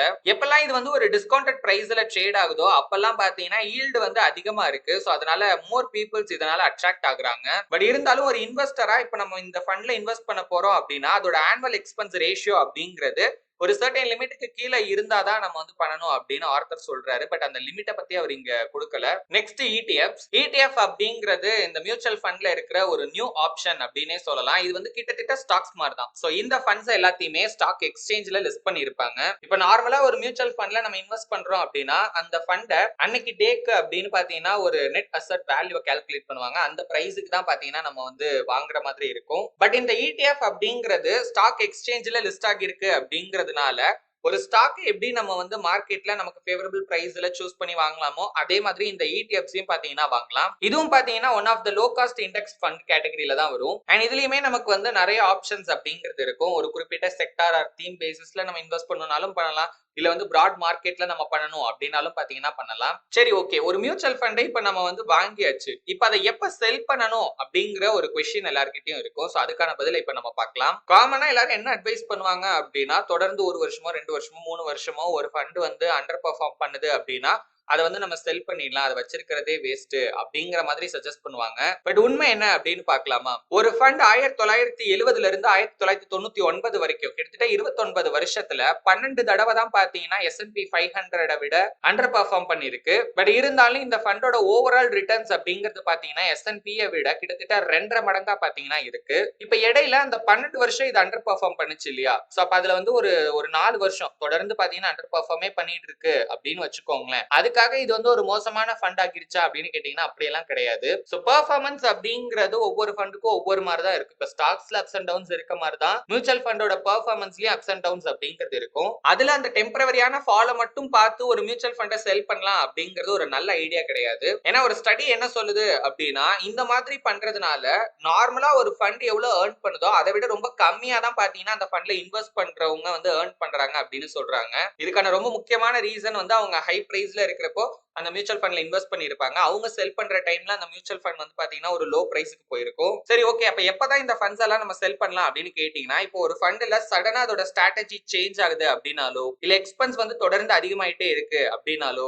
அதிக அளவுல வந்து ட்ரேடிங் ஆக்டிவிட்டிஸ் அந்த ஃபண்ட்ல இருக்கு அப்படின்னாலோ இல்ல ரிட்டர்ன்ஸ் வந்து ரொம்பவே அன்ஸ்டேபிளா இருக்கு, ரொம்ப எராட்டிக்கா இருக்கு, அதாவது அதிக அளவுல ப்ராஃபிட் இல்ல அதிக அளவுல லாஸ் வந்து அந்த ஃபண்ட்ல தொடர்ந்து வந்துகிட்டு இருக்கு அப்படின்னாலோ பாத்தீங்கன்னா அப்ப நம்ம கன்சிடர் பண்ணலாம் இதை செல் பண்றதை பத்தி. சார்ல்ஸ் எலிஸ் அழகா ஒரு விஷயம் சொல்லுவார். அது என்ன அப்படின்னா கல்யாணம் பண்ணி கடைசி வரைக்கும் ஒன்னா இருக்க ஐடியா இல்ல அப்படின்னா கல்யாணம் பண்ணாம இருக்கிறதா நல்லது அப்படின்னு. அதே மாதிரி ஸ்டாக் மார்க்கெட்ல லாங் டேர்ம் வந்து நம்ம இன்வெஸ்ட் பண்ண ரெடியா இல்ல அப்படின்னா அதுல இன்வெஸ்ட் பண்ணாம இருக்கிறதா நல்லது அப்படின்னு சொல்லுவாங்க. இப்ப தொடர்ந்து ஒரு 3 வருஷமோ 4 வருஷமோ 5 வருஷமோ ஒரு பேடான ரிட்டர்ன்ஸை நம்ம ஃபேஸ் பண்ற மாதிரி இருந்தாலும் கூட அதுல அப்படியே நம்ம இன்வெஸ்ட் பண்ண ரெடியா இருக்கணும். அப்படி இல்ல அப்படின்னா முதல்ல அதுக்காக நம்ம ப்ரிப்பேர் பண்ணிக்கணும். ஏன்னா இதெல்லாம் வந்து நடக்கவே நடக்காது அப்படின்லாம் நம்மளால சொல்லிடவே முடியாது. நிறைய இன்வெஸ்டர்ஸ் தன்னால வந்து ஃபியூச்சர்ல பெஸ்டா பெர்ஃபார்ம் பண்ற ஃபண்டை வந்து சூஸ் பண்ண முடியும், அதை வந்து தேர்ந்தெடுக்க முடியும் அப்படின்னு பாத்தீங்கன்னா நம்பிக்கையா இருக்காங்க. சோ இதனால எல்லா விஷயமும் அதாவது அவங்களோட இன்வெஸ்ட்மெண்ட் எல்லாமே அவங்களோட கண்ட்ரோல்ல இருக்கிறதா பாத்தீங்கன்னா அவங்க நினைச்சுக்கிறாங்க. சைக்காலஜிஸ்ட் இததான் வந்து ஓவர் கான்பிடென்ட் அப்படின்னு சொல்லுவாங்க. இது வந்து மனுஷங்க கிட்ட இருக்கிற ஒரு இயல்பான உணர்வு தான். இந்த ஓவர் கான்பிடன்ஸ்க்கு ஆர்த்தர் வந்து ஒரு சில எக்ஸாம்பிள்ஸ் கொடுத்திருக்காரு. அதை ஒன் பை ஒன்னா பார்க்கலாம். நம்பர் 1 1999ல எடுத்த ஒரு சர்வே, இதை வந்து மணி மேகசின்ல பாத்தீங்கன்னா பப்ளிஷ் பண்ணிருக்காங்க. ஒரு 500 பேர் கிட்ட வந்து ஒரு கொஸ்டின் கேக்குறாங்க. என்ன அப்படின்னா நீங்க இன்வெஸ்ட் பண்ணிருக்கீங்க, அந்த இன்வெஸ்ட்மெண்டோட ரிட்டர்ன்ஸ் வந்து மார்க்கெட்டை விட அதிகமா இருக்கா அப்படின்னு கேக்குறாங்க. அதுல 25% பேர் வந்து ஆமா அதிகமா தான் இருக்கு அப்படின்னு சொல்றாங்க. மீதி இருக்கவங்க எல்லாம் எனக்கு தெரியல, இல்லன்னா வந்து பாத்தீங்கன்னா இல்ல அப்படின்ற மாதிரி பதில சொல்றாங்க. பட் ஆக்சுவலா அவங்க எவ்வளவு ரிட்டர்ன்ஸ் எடுத்திருக்காங்க அப்படிங்கறத கேக்குறப்போ 80% பாத்தீங்கன்னா யாருமே வந்து மார்க்கெட் பீட்டே பண்ணல. அதுல பீட் பண்ணிருச்சுன்னு சொன்ன 4% பேர் பாத்தீங்கன்னா அவங்களுக்கு அவங்களோட ரிட்டர்ன்ஸ் பத்தியே பாத்தீங்கன்னா தெரியவே இல்ல. ரெண்டாவது, கார் ஆக்சிடென்ட் பண்ண டிரைவர்ஸ் கிட்ட ஸ்வீடன்ல ஒரு ஸ்டடி ஒண்ணு பண்றாங்க. அது என்ன அப்படின்னா ரொம்ப மோசமான ஆக்சிடென்ட்ல இன்வால்வ் ஆன டிரைவர்ஸ், இதுல ஒரு சில ஆக்சிடென்ட்ல பாத்தீங்கன்னா அவங்களுக்கு எதுவும் ஆகியிருக்காது, பட் அவங்க பண்ண ஆக்சிடென்ட்னால மத்தவங்களுக்கு வந்து பாத்தீங்கன்னா வந்து காயமோ இல்ல உயிர் பலியோ பாத்தீங்கன்னா ஆகியிருக்கலாம். சோ அவங்க கிட்ட எல்லாம் பேட்டி எடுக்கிறப்ப என்ன சொல்றாங்க அப்படின்னா, அவங்க வந்து மத்தவங்கள விட, அதாவது நார்மலா இருக்கிற டிரைவர்ஸை விட அவங்க பெட்டரா தான் இருக்காங்க அப்படிங்கறத பாத்தீங்கன்னா சொல்றாங்க. நம்பர் 3, 2000ல எடுத்த யூஎஸ் போல் 1000 பேர் கிட்ட மேல நீங்க வந்து டாப் 1% ஆஃப் த பீப்புள் இருந்தீங்கன்னா என்ன பண்ணுவீங்க அப்படின்னு கேக்குறாங்க. அதாவது அந்த டாப் 1% ரிச் பீப்புள் இருப்பாங்க இல்லையா, வெல்தி பீப்புள், அந்த லிஸ்ட்ல நீங்க இருந்தா என்ன பண்ணுவீங்க அப்படின்னு கேட்டதுக்கு அதுல ஒரு 19% பேர் வந்து அதுக்கெல்லாம் வாய்ப்பே இல்ல அப்படின்னு பாத்தீங்கன்னா பதில் சொல்லிட்டாங்க. அதாவது அந்த இடத்துல இருந்தா என்ன பண்ணுவீங்க அப்படிங்கறத சொல்லல, அதுக்கெல்லாம் வாய்ப்பே இல்ல அப்படின்னு பாத்தீங்கன்னா போயிட்டாங்க.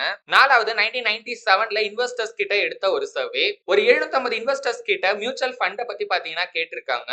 அதுல 74% பேர் என்ன சொல்றாங்க அப்படின்னா அவங்களோட ஃபண்ட் வந்து S&P 500 விட ஒவ்வொரு வருஷமும் பாத்தீங்கன்னா அதை விட பெட்டரான ரிட்டர்ன்ஸ் கொடுக்கும் அப்படின்னு பாத்தீங்கன்னா சொல்லியிருக்காங்க. பட் உண்மை என்ன அப்படின்னா அதுல மோஸ்ட் ஆஃப் த ஃபண்ட்ஸால S&P 500 விட அதிகமான ரிட்டர்ன்ஸ் ஜெனரேட் பண்ண முடியல லாங் ரன்ல.